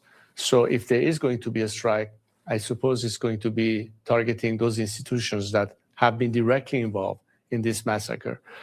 And on top of it, you have other elements that the regime is bringing from the outside, from Afghanistan, from Lebanon, from Iraq, to do the dirty job. And that shows us that the regime is not necessarily capable of having its own manpower to do that, but those are also elements that is what the people have to counter and face. So altogether, I think what this president, based on what he said, is to show that his words is a man of his words, and contrary to what Obama didn't do, and pretty much threw the people under the bus in 2009, he's not President Obama, and in this case, he will act based on his promise. This is what everybody expects to see happen sooner rather than later, because we are holding the fort everywhere we can, but at some point the cavalry needs to arrive.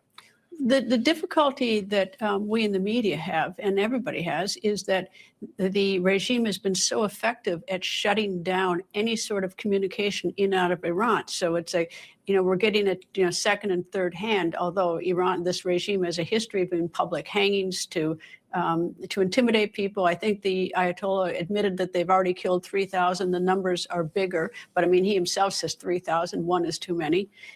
So that, I mean, that's been such a problem. Are you able to, I assume that you have a better communication channel to find out what's going on? We managed to get some information, despite the fact that, of course, there's been a massive shutdown of the internet, even telephone lines, but information does trickle out. And for what we have gotten in the middle of all this has been flabbergasting information. I think the death toll is well over 30,000 as of now, maybe even more. And that's throughout the country. But Tehran alone counts more than 12,000, as it was reported about 3 days ago. Now, I think that Starlink has a key element to keep us connected, and Elon Musk has done his part, and we thank him for that. And eventually, once the information is back on, hopefully the media will also be able to get all the reports that have been pretty much impossible to obtain. But I'm sure you're going to get those facts very soon. But that's too late off. I mean, that's after people have been killed. Well, yeah, of course, it's already done. But the whole point is exactly this is what we have to deal with. And as such, I think it's important for the whole world to realize that this is a regime that has no reservation in massacring thousands of people. It's a war. It's a war waged on the Iranian people. It's not just anymore. Some people report, well, there are protests and there's economic malaise and so on and so forth. It's beyond that. This is an actual war, and we need to win that war. It's a little bit like, when during the occupation, the French were having the resistance, and at some point, there has to be some kind of intervention to fight back and give them a chance to success. And that's how the Nazis were defeated, after all. This is another case where our country has been occupied by a regime that is not even Iranian. They are anti-Iranian. It's a totally different conflict.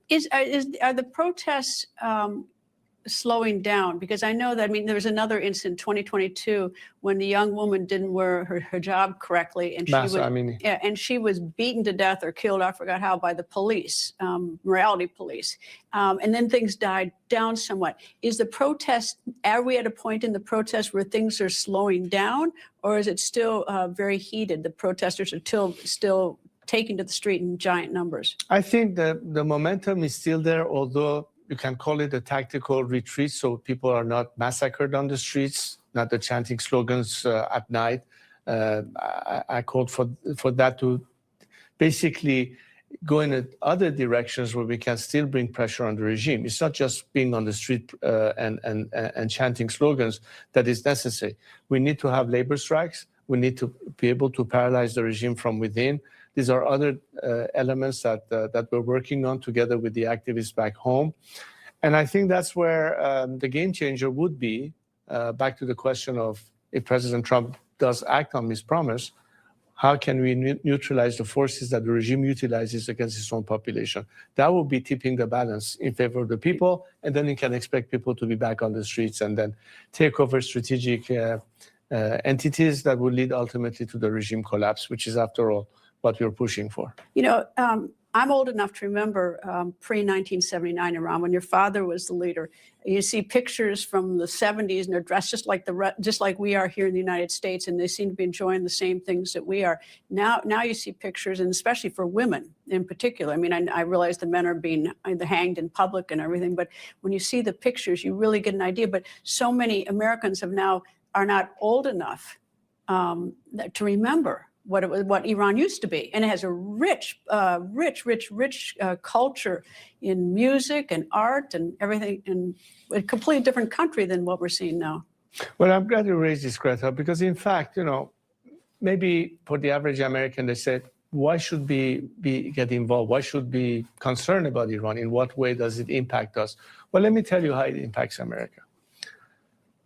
Many Americans who remember those days saw a country that was a friend of the United States, that provided its part of bringing stability to the region, a country that had cordial relationship with its neighbors, the only country in the region that had no qualms or issues with the state of Israel. All of that changed in 1979. A regime that came with the slogan of death to America, death to Israel.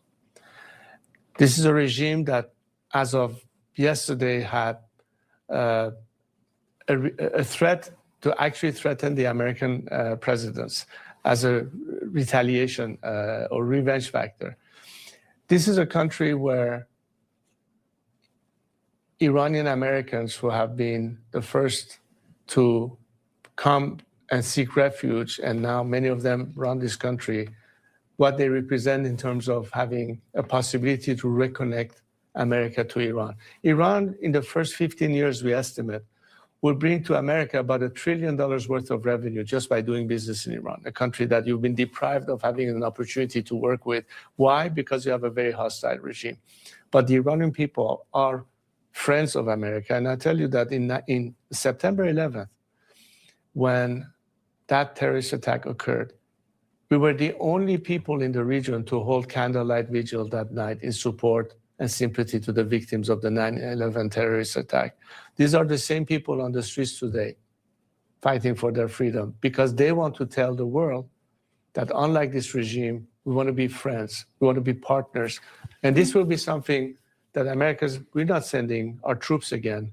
We'll have a reliable, viable partner that will be doing something that it is our own national security interest as well as economic interest. That's really what's at stake. You're not doing it necessarily out of compassion. You can also do it because it is in the best interest of America. And this is something that today's generation of Americans need to understand. There's also one other thing besides the question of compassion and morality and the question of the economic partnership that we can have and the relationship we did have is Iran is in this hemisphere. It has been financing Hezbollah. Hezbollah is all over Venezuela. I mean, it's not like it's financed Hezbollah, Hamas, the Houthis. I mean, it has not, the regime has not kept its terrible works within its own borders. It has been spreading it all over. Exactly. And even worse than that, Greta, I was telling British officials of the mapping of all the institutions that the regime is using, again, under Ali Khamenei's leadership, that are specifically threatening British citizens via networks of so-called charity centers or educational center or what have you, sleeper cells that they have activated in Britain. The same thing exists also in the United States. Not necessarily nearby in Venezuela, but even on American soil as we speak. Do you have any fear? I think your cousin was assassinated, and according to the State Department, there have been 360 assassinations around the world since 1979 by Iran. John Bolton, former National Security Advisor, has had threats. President Trump has had threats. Do you fear? Greta, I've been, from day one, born in an environment where terrorism became a method of enemies, and security threats has always been part of my political life. Well, you were just a boy when you came here, pretty much, pretty young. No, what I'm saying is that it's part of the job.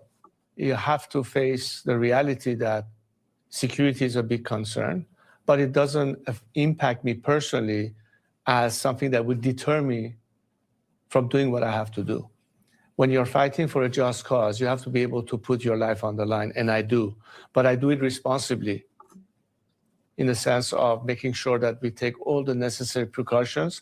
But at some point, you have to be able to understand that it's the ultimate sacrifice that you have to be prepared to do, and I am. The Ayatollah is 86. I don't know if he's going to fall in the next weeks, days. I don't know what President Trump's going to do or not do. But eventually, age will get the best of him. I don't. It gets the best of all of us. But someone's got to lead. He's got a son who's about 56, who's as extremist as he is. Do you anticipate that you would go back and want to lead your country? Look, the reason I am leading this movement is because my compatriots have basically called my name. They have actually, not that this is new, I've been doing this for 46 years, but specifically in the last months, it was very clear that this is the name they call. This is the person they want to step in, and I have. I'm discharging my duty to lead the transition, and my commitment is to make sure that we are moving away from this regime, which is a clerical dictatorship, towards a secular democratic future.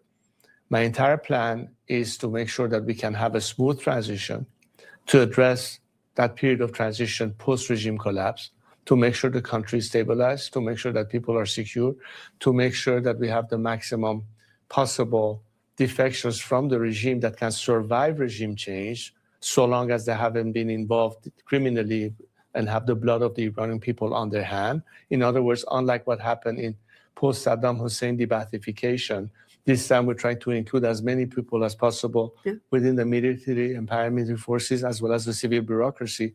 All of this so we can elect a parliament that will be a constitutional assembly, if you will, to debate what is the final form that the Iranian people would like to have by means of free and fair elections. Managing this entire process is my role in this transition, and I've proposed a plan of action that has been explained quite copiously under an organization called IPP, which is Iran Prosperity Project, which is focused on the immediate future, the first 100 days, what needs to be done. This is something that basically is a scenario of how do we move from this regime and ultimately get to a final point where Iran is finally a country where we have a full-fledged secular democratic government to replace this clerical dictatorship. Well, we've had 50 years, almost 50 years of this, so we'll see what happens, whether President Trump does anything or others do something. But obviously, a terrible situation in Iran and has been. But thank you, sir, for joining me. I hope you'll come back. Thank you, Kata, with pleasure. Thank you for having me. Perfect as usual. Perfect as usual. Yeah. Such a good way of putting that. Guys, we have actually what a nice surprise. Not only do we have Potipto with us, but we have a second Iranian from inside occupied Iran. Armin, do you want to introduce your colleague, your friend? Well, I call him by something else, but he decided to call himself Strawman today. So hi, Strawman. Oh. All right, Potipto's connection isn't the greatest, so if he drops, he'll come back. That's fine. Strawman also just sent me a screenshot. His connection is not good either. So, Strawman, can you hear us? Open your mic. Oh. Strawman, open your mic. Let me message him on Telegram. Oh, there we go. Go ahead, speak. I don't know what we have. Let me message. Yeah, I can't all right. hear. Well, maybe while you figure that out, Potipto, welcome. How are you? Oh, see, guys, this is the thing. Like the connection is terrible in Iran right now, so it's difficult for people. I mean, this is what it's like to live in an occupied dictatorship, right? When you're in a dictatorship, and they've shut down the internet. Yeah. Potipto, can you hear us? Potipto.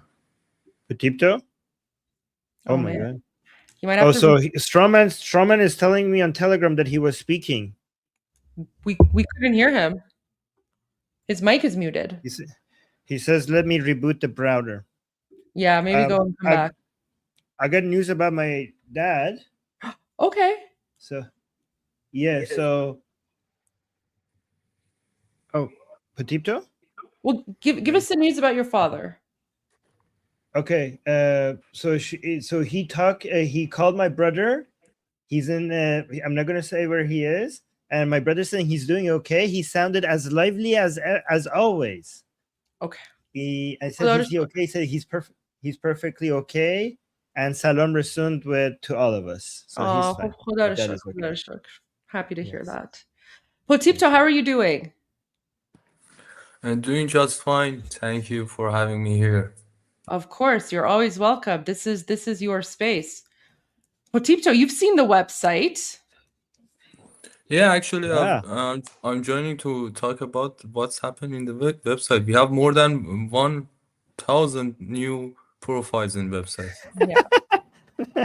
Amazing. Soroush is there. That's so good. Oh my God, he's been excusing the crimes of the regime. He's been on our nerves in the past 2 days. I'm so glad he's on there. Oh my God. So Potipto, of course, you're always welcome to speak in Persian, and we'll translate, so no problem there. But before you get into the website, I just wanted to say that this website has been like exploding, right? Like it's gone viral. Mahyar Tusi, he promoted it on his live earlier today, and but people have like there's two feedback that people wanted me to pass along to you and the team who's working on this website. The first one is that people are waiting for an English language because apparently this Iranian Nazi hunter website is very, very popular among non-Iranians. And so they want to be able to follow along as well. So that's the first request is, if possible, to have an English version. And then the second request is because a lot of, and I said this to you, but because a lot of people are spamming the website now, they're putting up like fake profiles and, like just random people. People are wondering if there's a way to like make sure that when someone is uploaded, that it doesn't automatically go on the website, that first, it's reviewed by like a mod or something, and then it's accepted to be put on the website. ببینید من برای شما توضیح میدم، بعد شما مخاطب رو در واقع مفهوم بکنید در موردش. اولا اینکه ازت خواهش میکنم همین الان که روی حالا منم میتونم اسکرین شیر بکنم اگه خواستی شما هم راحتی این کار رو انجام بده. اول ازت خواهش میکنم روی قسمت فیلترها کلیک بکن. So she's selecting the filters. آره اون قسمت تایید مدیر یا در واقع پایینتر اشاره که بکنید ببینید 3 تا سکشن داره. all در واقع تایید شده و تایید نشده. شما وقتی که فیلتر رو بزنید و بزنید روی تایید شده. Yeah, so verified. We're filtering for verified. Verified. Yeah. I have to, you know what? I can't use it when it's so I have to do it in Persian because it doesn't work when I translate. Wait. No so problem. let me just go here. Okay, so you want me to translate what's happening? Yeah. Tayid shode. There we go. So this is no. Tayid shode. Yeah, that's correct. These are the approved ones. No, but it's not yet. نه تایید شده اون نیست. فکر می‌کنم یه باگی شما داره. بذار من بزنم اینجا روی تایید نشده، تایید شده. It's not. There's a bug. آره. این یه Because it was working earlier when Mahyar Tusi did it, it was working.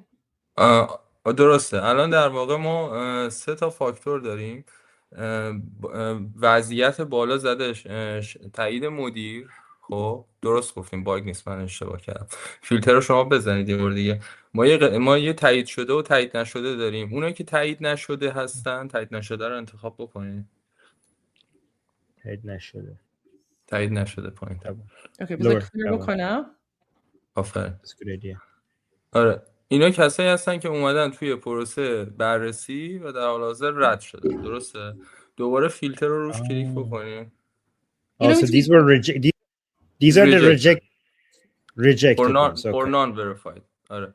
دوباره فیلتر رو بزنید لطفا.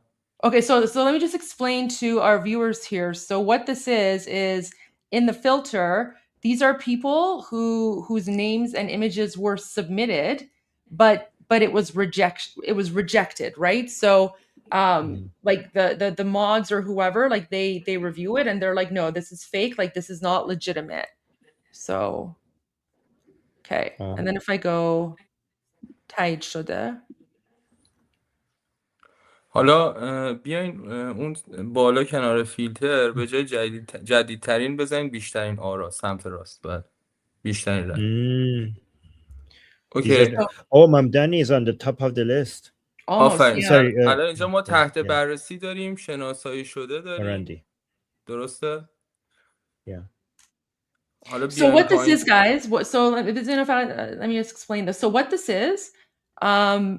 is that you have, so when people submit a name, so this is what I was explaining when I said the Nazi hunting website is very democratic.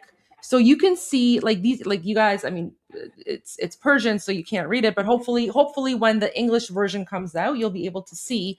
But these are votes, okay? So when someone submits a name, and then with the whatever supporting documentation, Iranians can actually vote on this. So for example, this person, This is green here. So that means this has been verified. So this is confirmed that she's working with the regime. And then there's a voting system here. So right now, 624 people have voted to say that, yes, she is working with the regime. So now it's 625 because I just voted. Location. خب Top left, روی you can see همین the صفحه location as well. روی همین صفحه لطفاً London. واسین ببینید اون بالا نوشته شهادت میدهم و کنارش نوشته من اطلاع دارم. درسته؟ ما اگه قرار باشه کسی رو دادگاهی بکنیم نیاز به شهادت فردی داریم، پس قرار نیست فقط با یه عکس و مشخصات اینجا باشه. اینجا شما میتونی اگر نزدیک بودی شهادت بدی و اونورم اطلاعات بیشتری داری بتونی داشته باشی. مسئله‌ای که میخوام بهتون بگم اینه که اینو توضیح بدم. ببخشید. So guys, what he's saying on the top here is that these two options here, so the purple one, that if you have additional information that you want to submit, like additional documents or screenshots or something, you can do it here. And then this one here is if you want to like shahadat, if you want to testify. So let's say in the future, if you want to testify, you can click on that. So in court, testify in court. Yeah, testify in court. So that's how like people are gathering. So it's basically like it's like a crowdfunding. It's like a crowdsourcing way of gathering evidence and documentation. Yeah. Any plans to do it also in English at some point? Do you think that would be? آره حتما این کارو میخوام همینو بدم در واقع. حالا یه بک بزنین من یه خبر جالبم بهتون بدم. Okay. دوباره اون جدیدترین رو بکنین بیشترین رای. They're sorting based on the highest votes. یکم اسکرول کنین پایینتر. Guys, for the viewers, you remember this guy, right? Remember this guy? Marandi. Pinky finger guy on Piers Morgan? That's him. یه نکته جالبی که هست تو وبسایت ما الان یه سری آدما از خامنه ای هم منفورترن. مثلا مرندی یکیشونه. اینا رأی بیشتری از خامنه ای آوردن. حالا بیایم پایینتر یکم پایینتر لطفا. یکم پایینتر. اینجا جایی که جالب میشه. ما رادان رو داریم، آقای محمدی رو داریم. روی رادان کلیک بکنید. Guys, this is the head of the anti-rape police. بیایم پایین. اطلاعاتی که ازش در اومده، آدرس خونش در اومده، شماره ملیش در اومده، شماره تلفنش در اومده. Guys, they have their address, the phone number. Armin, let him speak and then you can translate. ببخشید اینو دوباره بگو. تو کمتر از 24 ساعت ما تونستیم یه کسی مثل رادان و آدرس خونش، شماره تلفنش، مشخصاتی مثل کد ملی و خانواده‌اش رو دست بیاریم. اینجا جاییه که سایت پرفورمنس خودش نشون میده، نه اون که 4 تا ترول بیان یه عکس بذارن. پوینت اینه. Oh wow. Okay, Armin, this is you have to translate this part. Okay, guys, so in less than 24 hours after adding his name to the website, they found his address, his phone number, his national security number. He is geographic coordinates, everything they managed to as soon as they added to. So wow. By the way, YouTube, these are terrorists, so don't strike us for doxing. This is like we're just reporting the news. This is already public information. We're not doxing anybody. This is already public. We're Nazi hunting. We're Nazi hunting. So this is really interesting. So guys, so what Potipto is saying, like social insurance number, yeah. So what Potipto is saying is that within 24 hours of someone submitting like Rodon. So for example, we already know that this guy is affiliated with the Islamic regime, right? Because he's the head of the IRGC. So it's a no-brainer. It's a no-brainer. But what Potipto is saying is that it's not necessarily just about the photo or the documentation. It's about the coordinates and how to identify them, where they live, where people can go to capture them, right? So that and then Potipto, so do you think that perhaps, I mean, whoever like submitted this info has to be someone close to him, right? So maybe someone already saw that like his info was put there, and then they went ahead and then they just filled in the blanks with like his address and his phone number and things like that. کلا در واقع ما یکی از ویژنامون همینه که وقتی اطلاعات اینا بیاد روی اینترنت و ببینن شناسایی شدن، آدم‌های اطرافشون شروع کنن به همکاری کردن. حالا با اون همکاری یه سری امکانات هم بگیرن که حالا من توی وایس هم براتون توضیح دادم. یعنی در واقع این وبسایت داره به صورت ارگانیک و به صورت مویرگی گسترش پیدا میکنه و تو کمتر از 24 ساعت هم همچین تارگتی رو زده. من فکر نمی‌کنم مثلا حالا به غیر از صحبت کلی توی 24 ساعت گذشته کار اینقدر اثرگذارتر دیده باشه. اگه یه بک بزنی بذار آرمین رو لطفاً ترجمه بکنه.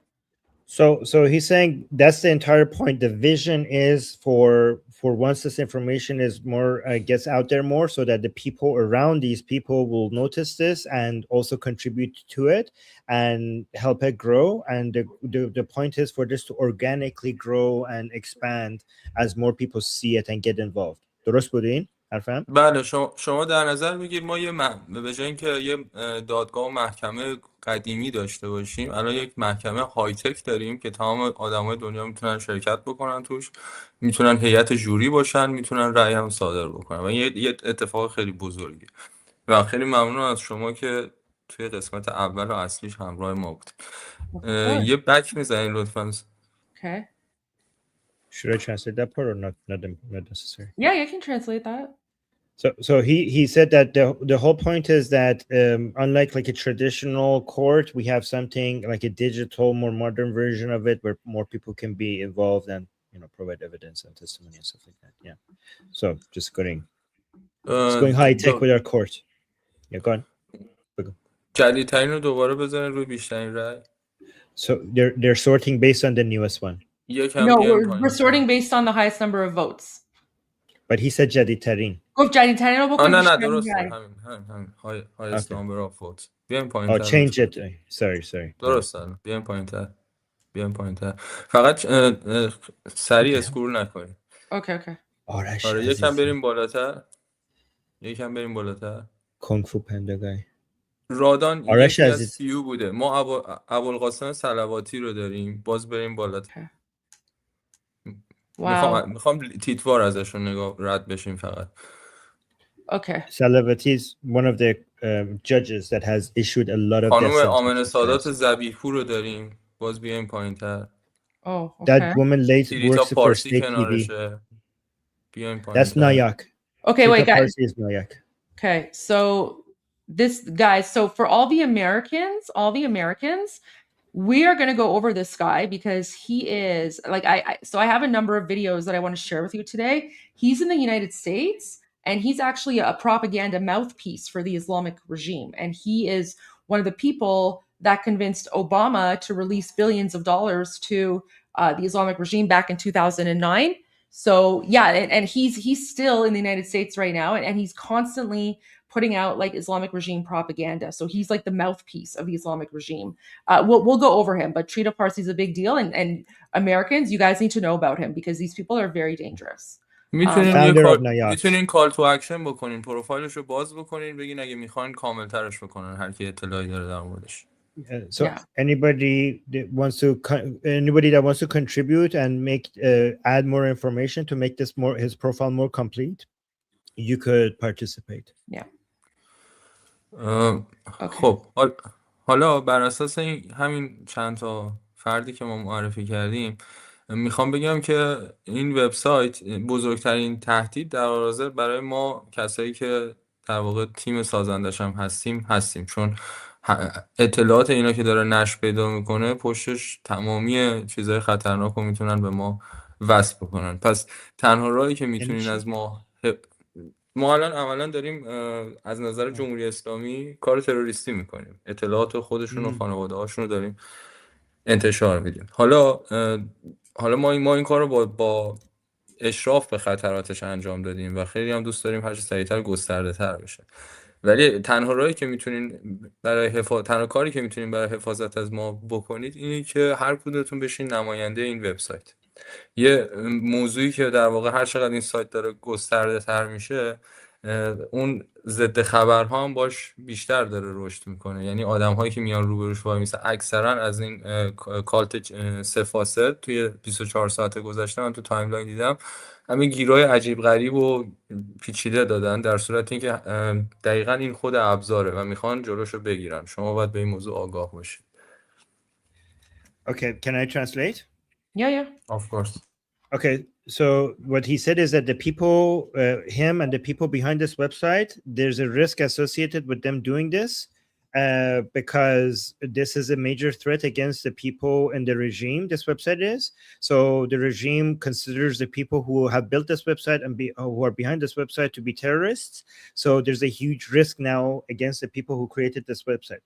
So you could help them, and by being the representative of this website, so that it's not just them. By the way, I think this is also just will diversify the risk, so that more people are involved. So if more people are representative of this website, it will grow faster, especially now, because as this website is growing, there's also a lot of fake news being spread against it. And this fake news against it, like a lot of people are seeing this as a threat, so they're trying to try to dismiss it, to try to come up with weird reasons for why this website make strange points against it. And you have to be aware that this is one of the tools of the regime to use fake news and false information to fight against people raising awareness about the regime. درست بود این حرفم؟ بله حالا من sorry, I have a question for you. So there are a few people in the chat who are asking how they can get involved to help out with the website, to improve it, or whatever. How can people get a hold of you, or how can they get involved in a way that does not risk your safety or security? حتما در مورد اونم صحبت میکنیم. مسئله قبلترش اینه که میرسیم به همون موضوع. ببینید همین الان که با هم داریم صحبت میکنیم، مثلا راجر واترز رو یک نفر رفته اد کرده و میخواد از این سوء استفاده بکنه، بگی خب مثلا راجر کسی از ثانیه اد میشه، بعدم توی چند دقیقه حذف میشه، یعنی ویست آف انرژی. مسئله‌ای که داره اینه که ما در حال حاضر یه تیم کوچیکی هستیم که این کار داریم میکنیم. نیاز به چندین ادمین داریم و ادمینا حتما باید معتمد باشن، از چند تا فاکتور جدی بگذرن و در هر صورت یا باید سایت و سرعتش رو بیاریم پایین، سرعت پذیرش سایت رو بیاریم پایین، یا بیایم سرعت تیم رو ببریم، تیم رو گسترده تر بکنیم، که دقیقا همین موضوعی که دوستان میگن و من میخوام باشون صحبت بکنم. اگر قرار باشه که کمک بکنم، کمک‌های خیلی خوبی میتونم بکنم. اون راجر واترز که اضافه شده میگی که اونو از طرف کسایی که طرفدار رژیمن اضافه کردن برای اینکه سوء استفاده کنن. آره ببین الان نه میدونی چرا؟ چون که راجر واترز رو پیرس مورگان بود، بعد راجر واترز گفت که مردم ایران انقلاب نمیکنن، این کار موساده و مردم ایران اتفاقا از رژیم حمایت میکنند. ولی فکر نمی کنم راجر واترز با رژیم باشه، این فقط از خریت خودش بود که اینجوری صحبت کرد. حالا من یه نکته بگم. الان همون بالا وبسایت برین، یکم اسکرول کنیم بالاتر همین لیستو، بیاین اول لیست. آفرین، اون بالا چپ زده بازنشانی، درسته؟ 1216 تا ثبت شده. شما بازنشانی رو بزنید زیر فیلترها. زیر فیلتر رو ببندید. آفرین، شد 1219 تا. یعنی 3 تا در همین لحظه. We just refreshed it and 3 more people were added to the website. Zoran, oh my gosh, someone added Zoran. وقتی انقدر دماند روی سایت زیاده، ما طبیعتاً باید تیمو گسترش بدیم که بتونه به هدف خودش برسه. Should I say that? Translate? Of course, absolutely. Okay, so what he's saying is that, guys, look, as you can see, like as we refreshed, 3 more people were added. So you can see that there's a lot of demand now for this website, and they don't have enough mods. They don't have enough people to manage all of this. And some people might come and because there's some information on the website that shouldn't be on the website, use it as a way to say like, oh, look, the website is not credible. But the only reason why some of this information is still on is because they don't have enough manpower to go through all of them fast. So they need more people to join them to be able to help them to go through all of this, because their team is small right now. And guys, as well, like this is not a website meant for people who like, for example, like Roger Waters. I mean, I don't think that Roger Waters is affiliated with the Islamic regime. I just think he's a leftist idiot who just hates Israel and hates America, and so he decided to side with the Islamic regime. Like, I don't think Greta Thunberg should be on that list because I don't think she's with the regime. Like, I think she's just an idiot.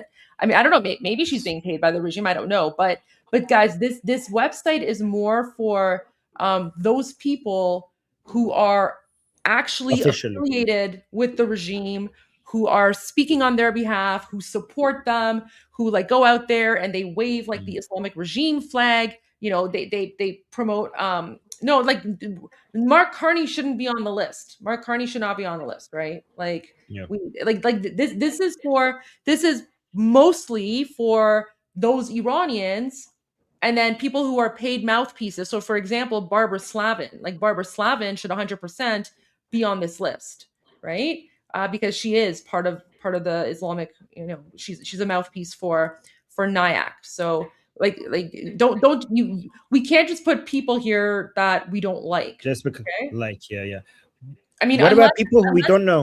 Well, I mean, the thing is, like, unless you have solid evidence, that's the thing. So the whole point of this is when you submit someone's name, you're supposed to also provide documentation to back it up. So you can't just put someone's name and not have the documentation to prove that he's part of the regime.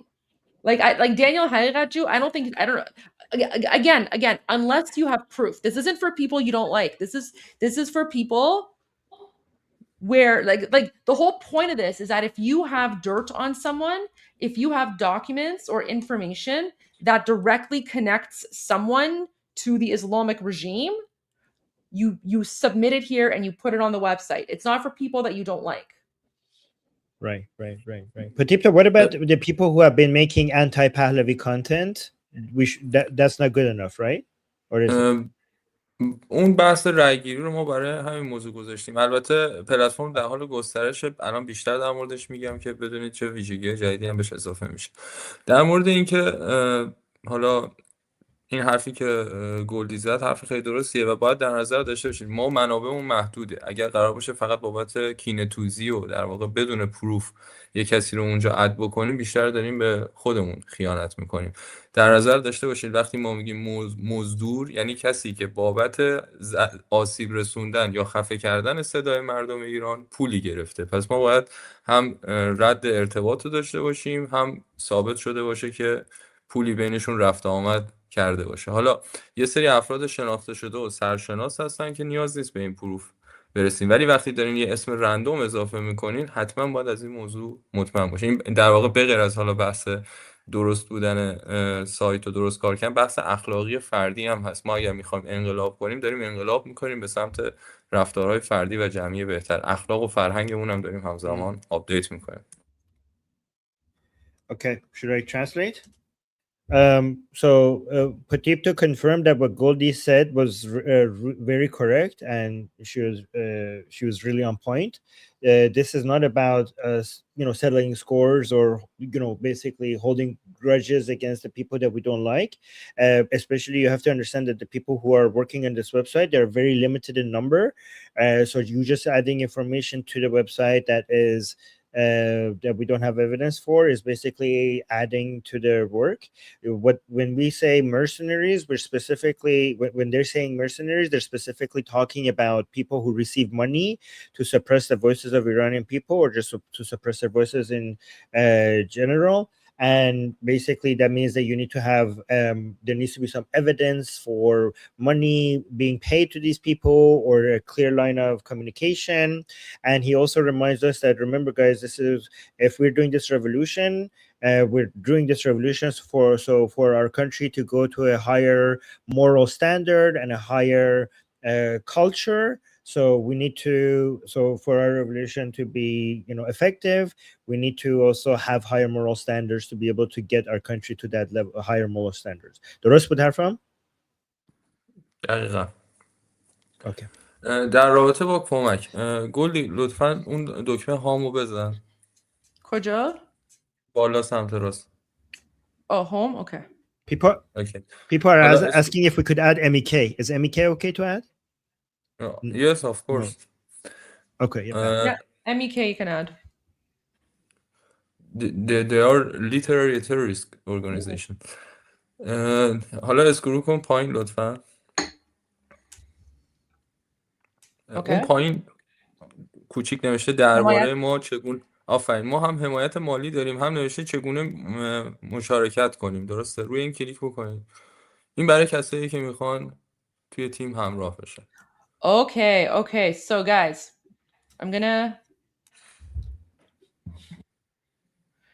So if you, on the main page, mozduryab.com, if you scroll to the bottom, it's going to say how to participate, okay? So if you click on how to participate, there's like a website here, there's a form, and then apparently you have to give your info, and then it's going to be verified. So guys, I want to give a disclaimer. I want to give a disclaimer here, okay? So I don't condone this. I don't condemn this. We're just here to give information. So it's up to you guys whether or not you want to give your information, because Potipto, you know, he can't verify his identity to you. So just take it with a grain of salt. You know, if you are in a place where giving your personal information might endanger you, don't participate. So just, you know, I just want to put it out there. We're like, I always want to be very clear about this kind of stuff. So don't give your contact info or anything unless, you know, you're okay with people having your contact info and your identity.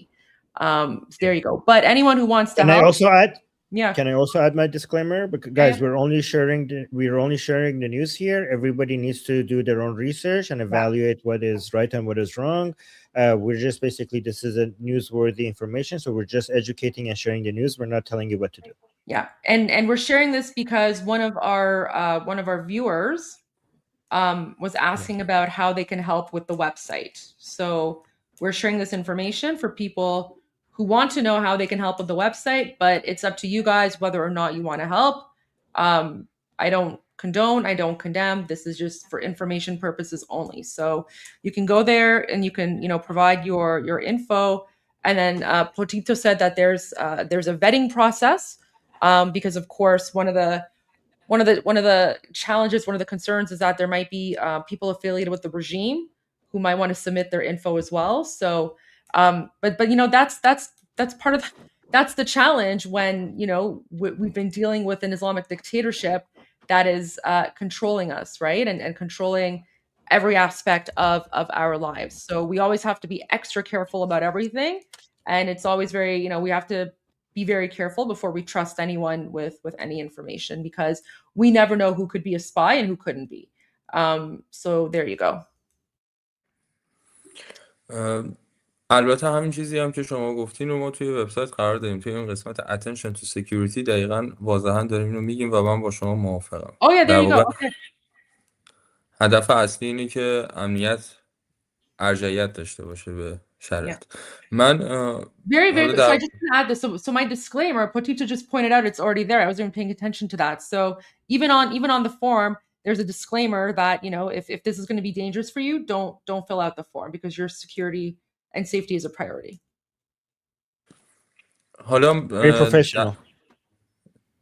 ممنونم. من حالا چند تا سوال و چند تا، چون بالاخره شما هم اینو توضیح دادین، من برای شما توضیح میدم. در آینده از شما سوال‌های زیادی میپرسن، جواب منو به نحوه خودتون بهشون بگین. ببینید الان یه سری از برچسبایی که میزنن میگن این وبسایت به در واقع جمهوری اسلامی وصله و طبق معمول میخواد اطلاعات شما رو جمع بکنه برای جمهوری اسلامی. اینجور حرفا. اولا اینکه کل پروسه انونیموس، از وارد کردن اطلاعات تا رای گیری تا هر چیزی. اگر بخواید پارتیسیپیت بکنید باید بین اطلاعاتتون رو وارد کنید و این خیلی برای ما مهمه. شما نمیتونید کسی رو به قول شما دولبه وارد سیستم بکنید و این سیستم دچار باگ بشه. و در کنارش هم خیلی‌ها دارن در مورد رأی‌گیری صحبت میکنن. ببینید سیستم رأی‌گیری دو حالت داره. یا من باید بیام بابت رأی‌گیری از شما اطلاعات دقیق بگیرم که مطمئن بشم شما یه تک رأی داری که خب این ضد امنیته، یا اینکه باید سیستم رأی‌گیری انونیموس بشه ولی به صورت اتوماسیون ابنورمالیتی ها شناخته میشه. یعنی مثلا وقتی شما بری به یه نفر 400 تا رای بدی با 400 تا آی پی متفاوت بخوای سیستم رو هک بکنی، این سیستم ریویو میشه، توی نسخه بعدیش دوباره رأی اسپم از توش حذف میشه. پس شما در لحظه امکان داره سیستم رو بخوای هایجک بکنی، ولی توی کسری از ثانیه کارهای شما تقریبا از بین میره و این تنها کاریه که در حال حاضر توی سیستم آنلاین میشه انجام داد. و یه نکته خیلی مهمم من به شما بگم، خیلی اصلا باور ندارن فعالیت توی فضای سایبری توی در واقع سال 2025 چه شکلیه. وقتی شما به محض اینکه توی فضای سایبری قرار میگیری، هیچ رد پایی از شما پاک نخواهد شد. لایکی زده باشی، صحبتی کرده باشی، رفت آمدی کرده باشی، اینا همه بالاخره توی دیتابیس هایی ثبت میشه که این دیتابیس ها حالا توسط دولت ها یا هر کس دیگه، ارگانیزیشن ها، این بیگ دیتا ها دستشون هست و پردازش میکنن برای روز مبادا. پس اگر قرار باشه من پوتیپتو بیام اینجا یک پلتفرمی درست بکنم و این پلتفرم تبدیل بشه به یه لکه ننگ برای من، یعنی توش باگی به وجود بیاد، از بابتش کسی آسیب ببینه یا هر لیک دیتایی داشته باشه، عملا پوتیپتو رو از بین بردم و عملا تمام دسترسی های خودم رو از بین بردم. پس حالا خود ما وقتی توی اینجا فعالیم خیلی خیلی محتاطیم، چون میدونیم رد پامون هیچ وقت پاک نمیشه و در کنارش هم از این به عنوان یک فرصت استفاده میکنیم، چون تمام این مزدورا بالاخره میخوان رنگ عوض کنن. پس ما اینا رو ثبت میکنیم تا به موقعش بریم آدرس و اطلاعات و هر چیزی که لازمه رو، حتی اکانت های ناشناس رو استخراج بکنیم. این نکته آخر یه بار دیگه بگو. نکته آخر، بخشی جمله آخر تو داشتم. جمله آخر اینه که توی دنیای امروزی که ما هستیم هیچ رد و هیچ ارتباطی پاک نخواهد شد. شاید شما بری یک جایی بی سر و صدا با رژیم همکاری بکنی و فکر بکنی فردا رژیم میفته و شکل عوض میکنی، مثلا سال 57 کراواتتو در میاری، عمامه میذاری سرت، ولی فضای سایبری به ما این بیگ دیتایی که عملا داره تولید میشه و ماشین لرنینگی که هست به ما این قابلیت میده که تا حتی اکانت های ناشناس، اکانت هایی که هندلشون رو عوض کردن، همونجوری که الان موساد داره در مقابل اسرائیل ستیزا توی سوشال مدیا این کارو میکنه، هیچ کسی رد خودش رو نمیتونه پاک کنه. پس ما ثبت میکنیم تا روزی که بتونیم بهشون دسترسی داشته باشیم. Okay, so some people are accusing this website of being part of the Islamic Republic, try to collect people's information, but Patipto points out that everything in this website is anonymous unless you actually go to this page that Goldie is showing and try to participate. But yeah, everything else is anonymous. And then when it comes to the voting structure, the voting method, there's two ways to do voting. Either you have to give your information, so to make sure that everybody does only one vote and people don't do multiple votes, but that's like obviously makes it less secure. Or the other method is anonymous. And the issue that some people might have with anonymous is that people would use like multiple IPs to abnormally like basically vote and change the votes. However, what Patipto is mentioning is that that is difficult to do because what they have is a review that will remove spam votes. So if any abnormal activity on the votes will be identified within a few seconds and then removed immediately. So I think what he's saying is that there are ways to identify that people are changing their IPs and voting multiple times. Is there's a way to recognize that behavior and remove it. And then he was pointing out that these days everything that you do online, it leaves a trace and it's not erasable. So even if people are using anonymous accounts, even if they're using fake IDs, they leave something behind. And there's like big data and machine learning. There's methods to allow to figure out even anonymous accounts and basically link them and figure out who's doing what activity. And was in نکته این بود درست گفتم؟ بله، به صورت خلاصه همون حرف رضاشاه کبیر، به سراغ تک تکشان خواهیم رفت. And he says that reflects exactly what our great king Reza Shah is saying. The summary of that is what he has been saying, which he has said سراغ تک تکشون خواهیم رفت, which means that we will go after each and every single one of them. This is also, so for those of you who are asking if this is legal or not, I mean, this is also in line with what President Trump asked Iranians to do back on January 13. President Trump said, Iranian patriots, keep protesting, take over your institutions, save the names of the killers and abusers, they will pay a big price. So, I mean, President Trump is also encouraging Iranians to make a list of all the IRGC Nazis, right? And so this website, like, to me, this looks like the most democratic way of doing it, because there's a lot of checks and balances in place. And I personally, I like the fact that, one thing you said is so critical, Potito. You don't actually need to provide any personal information to submit someone's name.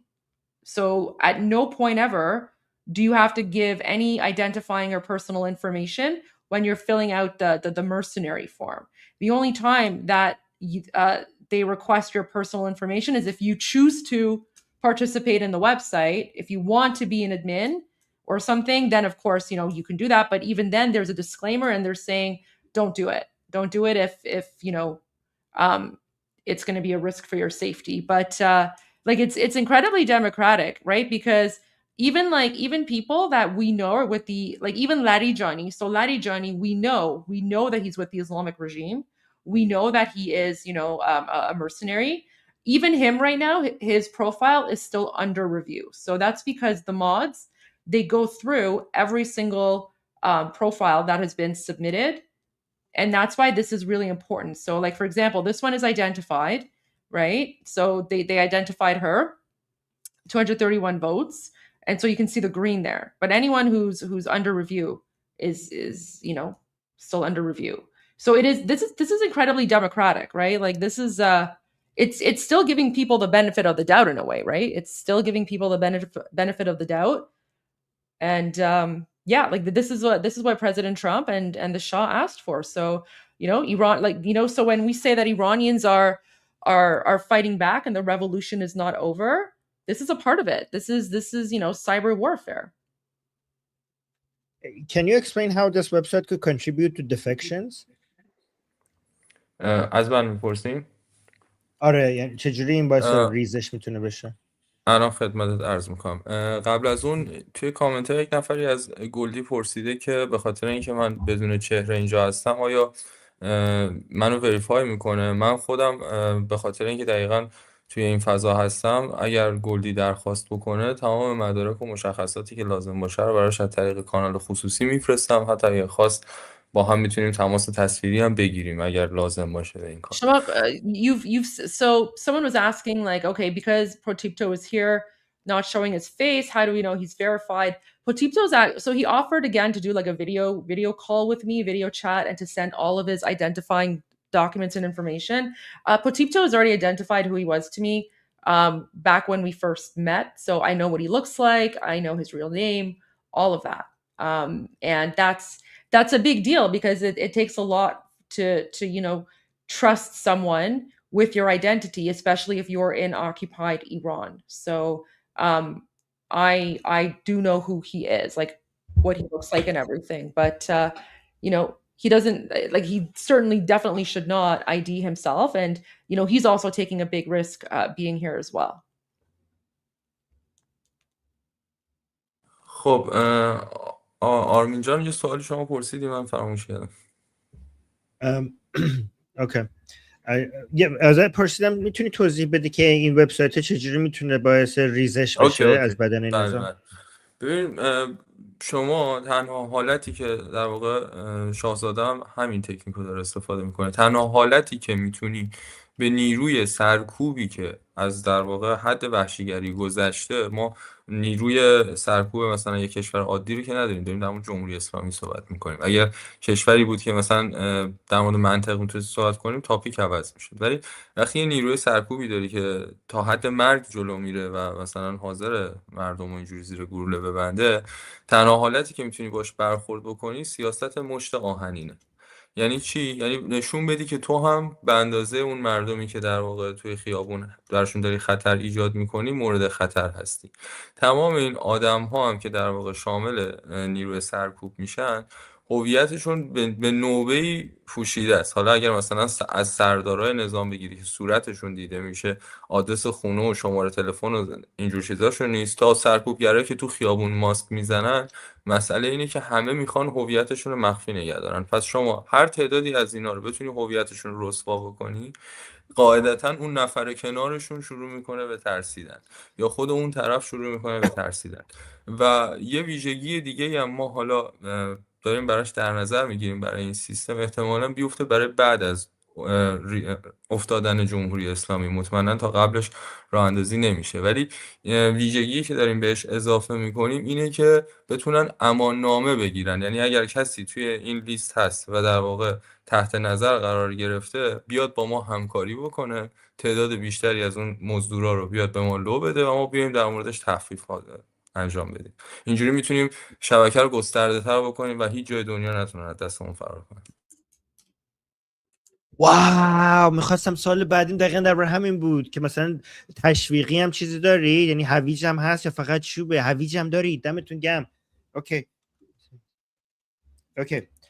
So what he's saying is that what they're doing at this, so I asked him what this website could do regarding encouraging defections.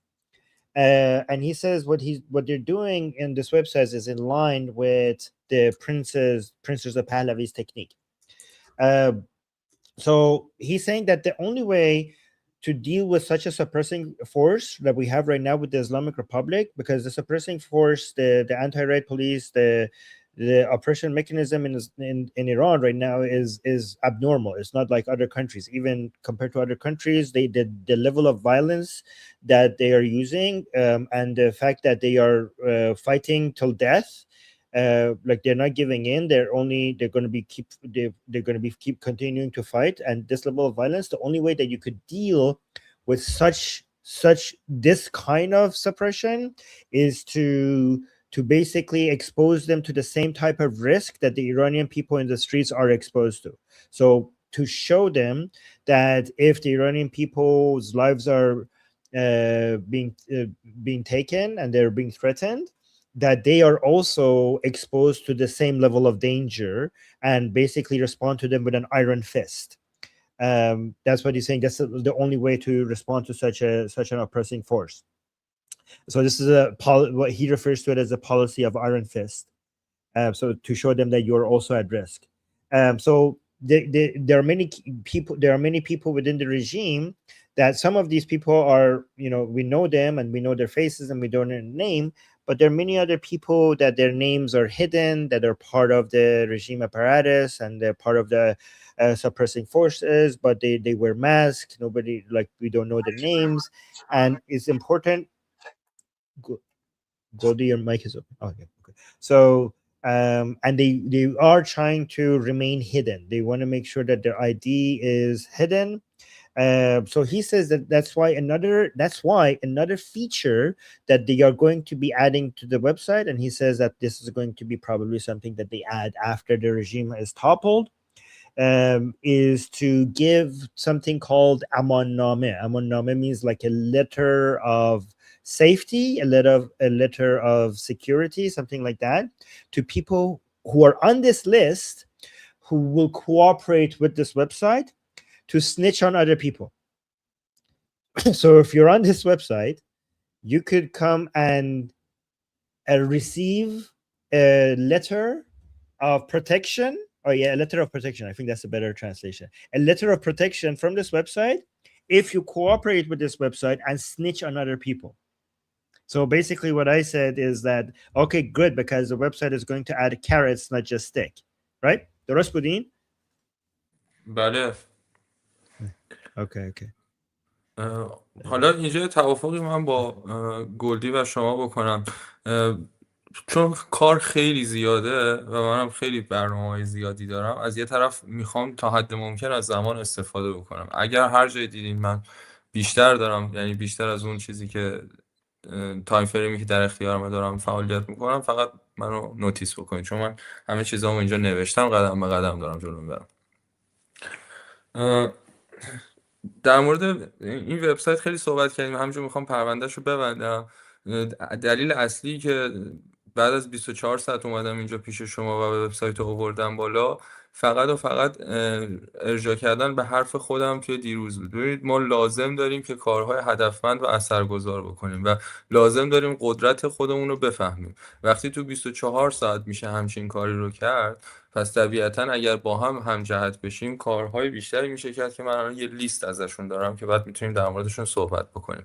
و در مورد اون حمایت در واقع انونیموس هم یه چیزی جا موند که شما در هر صورت اگر بخوای از این سیستم حمایت بکنی ولی نخوای هیچ ارتباطی با این سیستم داشته باشی هم ما در نظر گرفتیم. شما میتونی بری توی اون بحث حمایت مالی از کریپتوهایی مثل XMR یا کریپتوهایی که در واقع بدون رد هستن استفاده بکنی و حمایت مالی بکنی. این پولا وقتی وارد صندوق بشه صرف طبیعتا سیستم نظارت و گسترش وبسایت میشه.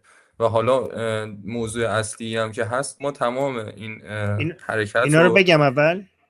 آره بگو. من اینو خلاصه بگم شما خودت بدون، بعد دیگه همشو بگو. مسئله اصلی هم که هست، ما تمام حرکت هامونو همچنان که روی وب 2 ایجاد میکنیم میبریم روی وب 3، یعنی تمام دیتا ها توکنایز میشه میره روی بلاک چین و طبیعتا دیگه دست هیچ کی بهش نمیرسه که بخواد پاکش کنه یا بینش ببره. Okay, so he's saying that the main reason he's back in 24 hours is because based on the results that this website has seen in 24 hours, he wants to come and demonstrate that the things that we could do. He talks about how we need to be focusing on goal-oriented tasks, basically stuff that actually produces results. You know how he mentioned yesterday that we shouldn't just be doom scrolling and just liking and commenting. We need to be focusing on type of action that actually produces results. So he's saying, like, look, when he came yesterday, after 24 hours, you can see how much this website has grown in 24 hours. So this is proof that if we focus on the right types of tasks, then we could actually achieve a lot. So we should become aware of the power that we have if we actually get focused on specific tasks, right? And based on that, he says he has a list on other things that we could do, which he's going to, I think, talk about at another time. And also he wants to mention that for people, okay, who want to support without leaving any connection or trace of themselves connected to this website, in the support section, there's ways for people to support with crypto. And he specifically mentioned XMR, which is Monero for people who know, which is a untraceable crypto, for example. So you could use that to support. And he also added that what they're doing is right now this is on Web 2, but they're going to also add Web 3. So for people who don't know, Web 2 is basically all the websites that you guys are aware of. Web 3 is basically when you go on the blockchain and everything is tokenized and everything is going to be on the blockchain and not even God could be erased anymore, right? So they're planning on going to Web 3 so that they get to a point where all of the information on it is not erasable. Yeah, that's good. همه رو گفتم؟ یه نکته فقط فراموش شد، اونم اینی که این حالا بذار کاملتر بگم که بیشتر بگم. اصلا وقتی ما میتونیم فعالیتمون رو به نتیجه برسونیم که 2 فاکتور شفافیت و انونیمیتی رو بتونیم اثبات بکنیم. پس اگر قرار باشه پولی بیاد توی شبکه، هر جایی که میخواد، همون جایی که من گفتم پول میخواد خرج بشه برای گسترش و توسعه وبسایت و اثرگذاریش. اگه شما حمایتی بکنید، ما تمام اون حمایت ها رو جایی که خرج میشه رو ثبت میکنیم، روی وب تری داریمش و شفاف در دسترس هست. یعنی شما مطمئن هستین که پولتون به جای درستی میره.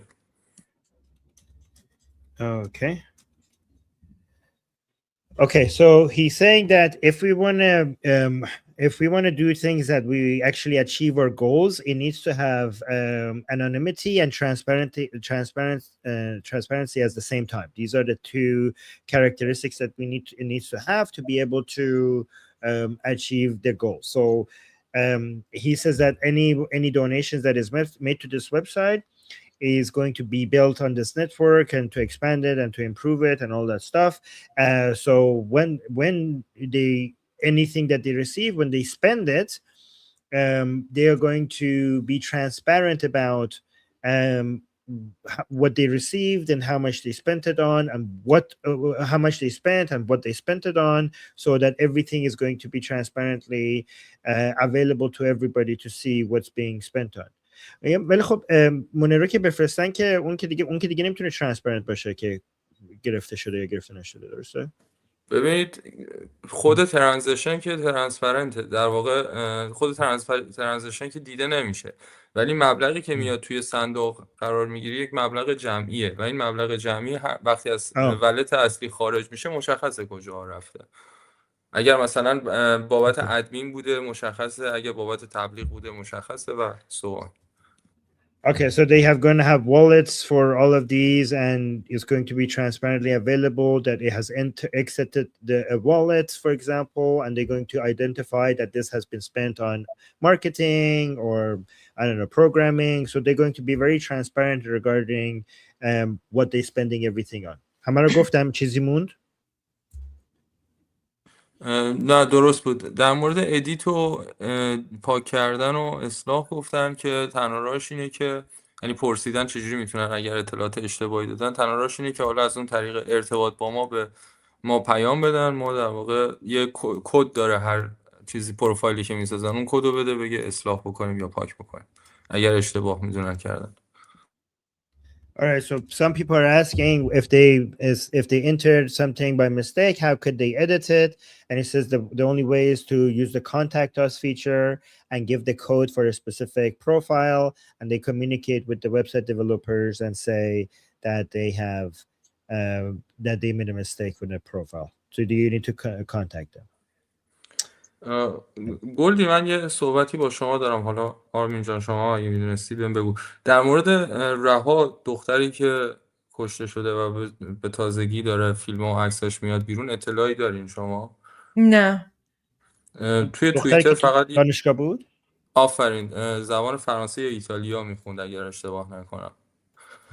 شما تو توییتر یه رها سرچ بکنی. آره دیدیمش، ویدیوشو پخش کردیم آره قبلا. آفرین میتونید.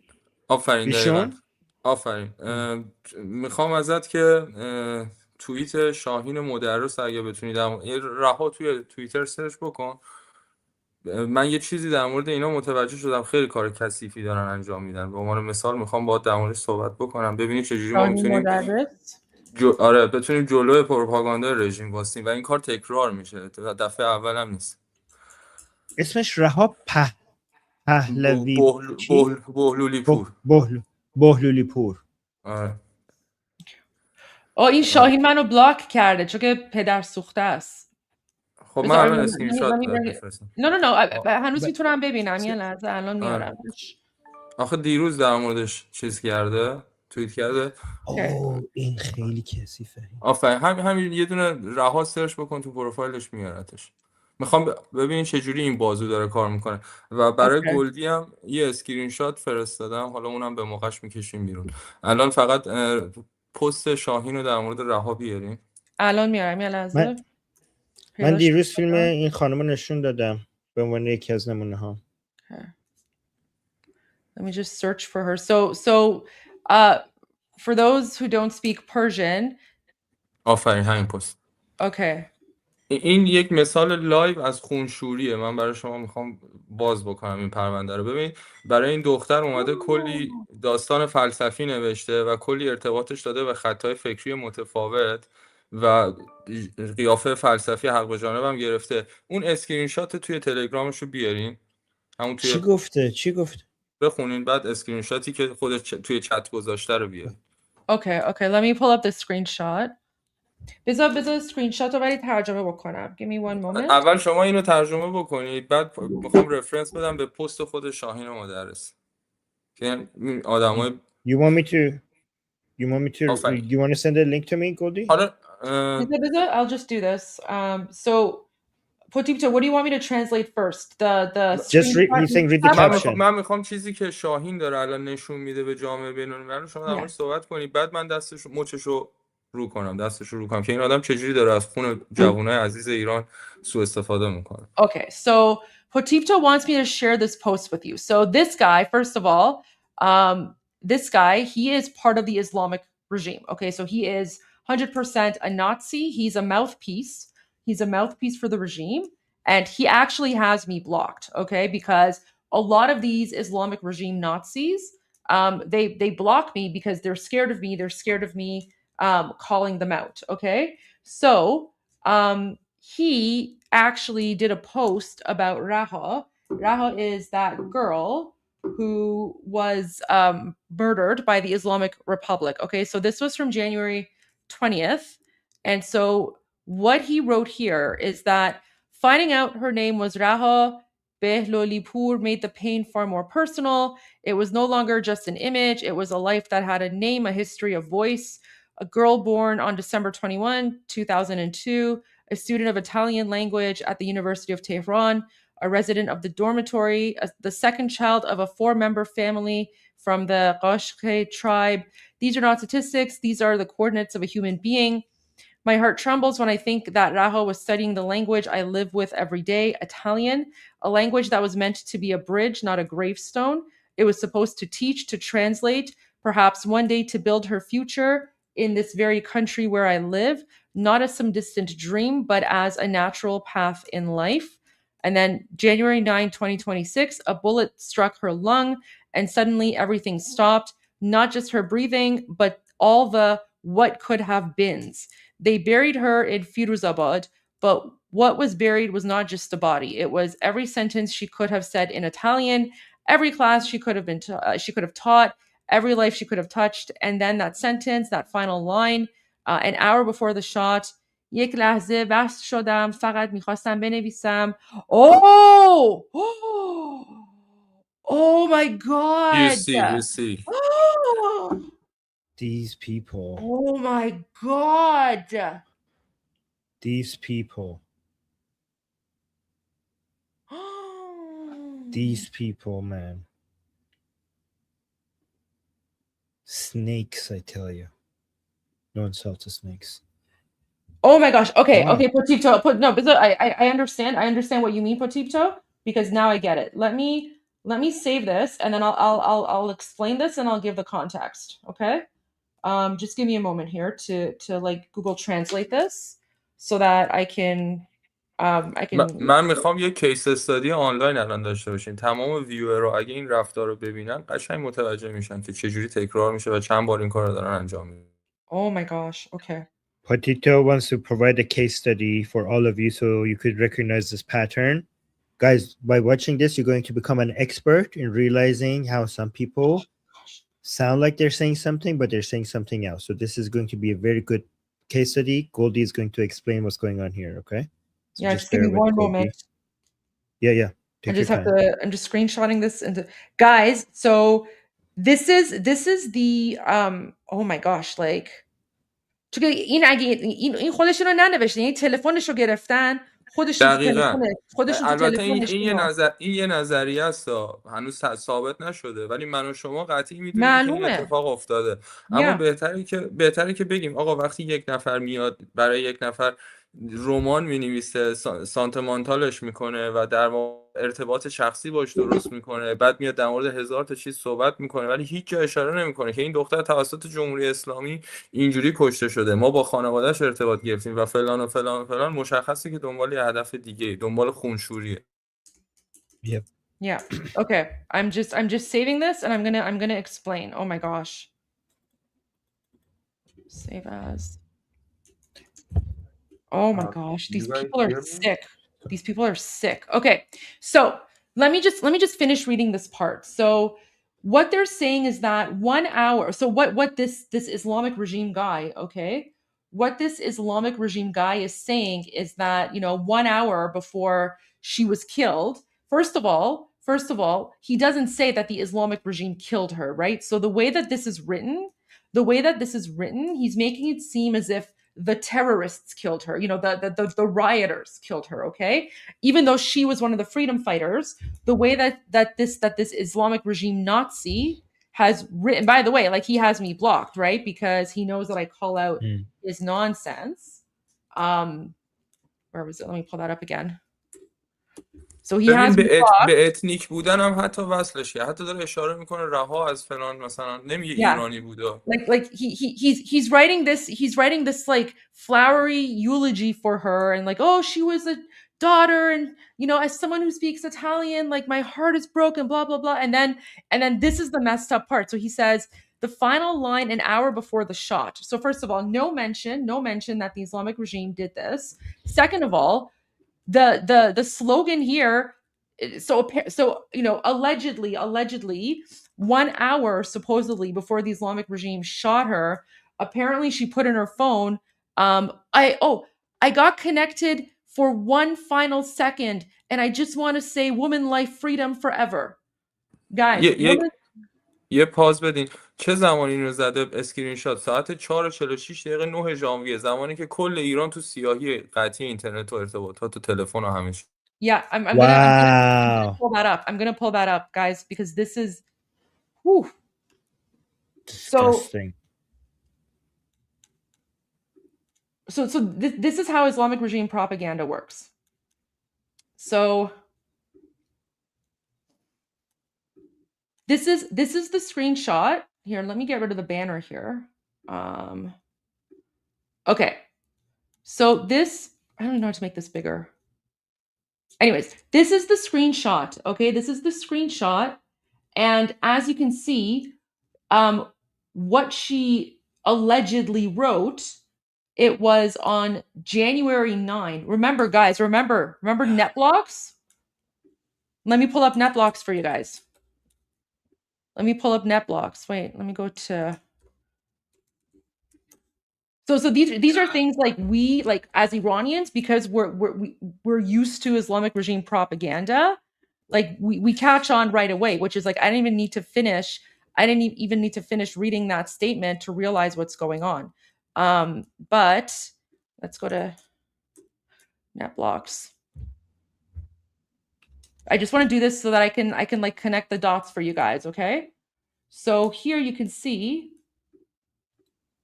So according to NetBlocks, okay, the internet completely shut down on January 8th. Okay? The internet, yeah, Simply Zig, you got it. You got it. They wrote that. Yep, that's exactly what's going on here. So the internet shut down on January 8th, okay? The internet shut down on January 8th. So literally no one was able to connect to the outside world. Okay? No one was able to connect to the outside world. And yet, for some reason, this poor Raha girl, okay, who was shot by the Islamic regime, she somehow manages to get internet access. And not only that, so this was put out, what's the time here? 15, so it's 15:27. It's kind of hard to see there. So 15:27, that is so basically 3:30. But not only is it at 3:30, do you see it's edited? So that very well might have been something different, but they edited it, right? So what's happened? Okay, go ahead. Can I send you the original image? Because this is the translated one. I have the original. Oh, okay. I have the original as well. The only reason I'm showing, no, I have the original. Potito sent it to me. Here, I can pull it up, but there you go. Yeah, because some people might think like, why is this English? I just want them to see that this is the original. Yeah. This is the original. This is the original. I'm just giving you I basically translated it on Google Translate so you guys can see, right? Okay. So that's the original. This is the Google Translate. Okay. So this is the messed up part. So they write in woman life freedom forever. Why? Because yes, initially in 2022, when the Mahsa Amini movement started, the original slogan was woman life freedom. But the communists and the leftists and the Islamists quickly took over the slogan. Okay, they took the slogan from us and they rebranded it and they repurposed the meaning. Okay, so you know, like how right now all the MEK and these people, they're going out on news media and they're saying, oh, Reza Pahlavi isn't the legitimate leader, it's all that kind of stuff, right? So they've been doing this for a very long time. So initially, woman, life, freedom, like we were all saying woman, life, freedom. We were all saying woman, life, freedom. But then within like 6 months, all of us Iranians, we stopped saying woman, life, freedom because that was it was co-opted by the Leftist. communists and the Islamists and the leftists, right? And And not even the only Islamic that, Republic. yes, even the Islamic Republic, yes. And like even the Islamic was saying, oh yeah, woman, life, freedom, that's in the Quran. And so they were basically saying anyone who chants woman, life, freedom is in support of the Islamic Republic. That is why in this revolution, since the beginning 3 weeks ago, the only chant you've ever heard has been Javid Shah, which means long live the king. You've also heard In Akharin Nabard Pahlavi Barmigarde, which means this is the final battle, Pahlavi will return. And the other one is Reza Reza Pahlavi In Ast Shoar Milli, which means Reza Reza Pahlavi, this is the national slogan.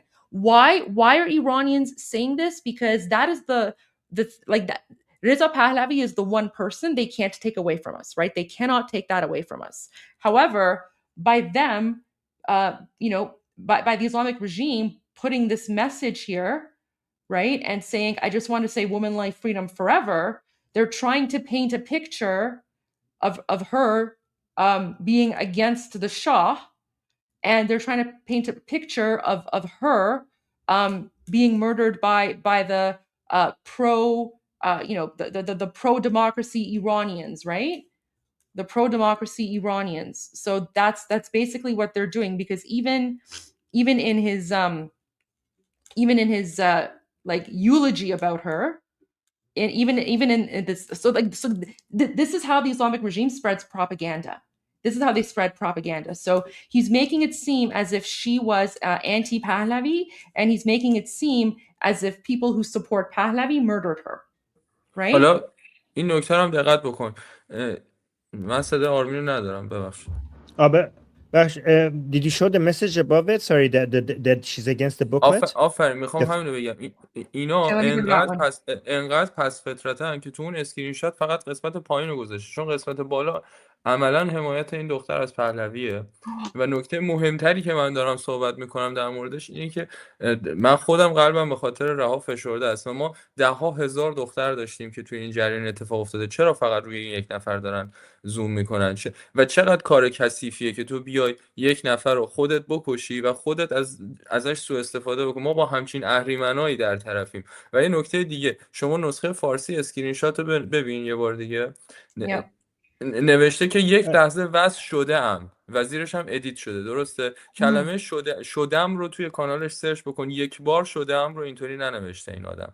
یعنی ما با یه سری موجود پس فطرتی که از همه چی کمتر و خیلی احمقن و ما باید از این موضوع درس بگیریم. اجازه ندیم که دیگه اینا تریبون بگی. الان شما به اینا وقتی چیز بکنی میگه نه همصدایی، شما بعد مثلا این دختر چرا میخوای مثلا ببری، میخواد فالس فلگ به تو بده، در صورتی اینکه باید دقیقاً نشون بده که شما به خاطر این موضوع الان تحت چیز هستی، باید ثابت بکنی که این کارو نکردی. و من اینو بگم جمله‌مو ببندم، عین همین اتفاق برای خیلی از آدم افتاده، من جمله خود منم تجربهش کردم. میری تو خیابون میگیرنت، میگن گوشیتو بده، گوشیتو به زور باز میکنی، بعد میبینه کانال تلگرام داری، عکس داری، فلان داری، اینجور حرفا، همونجا انقدر میزنن تا بمیری.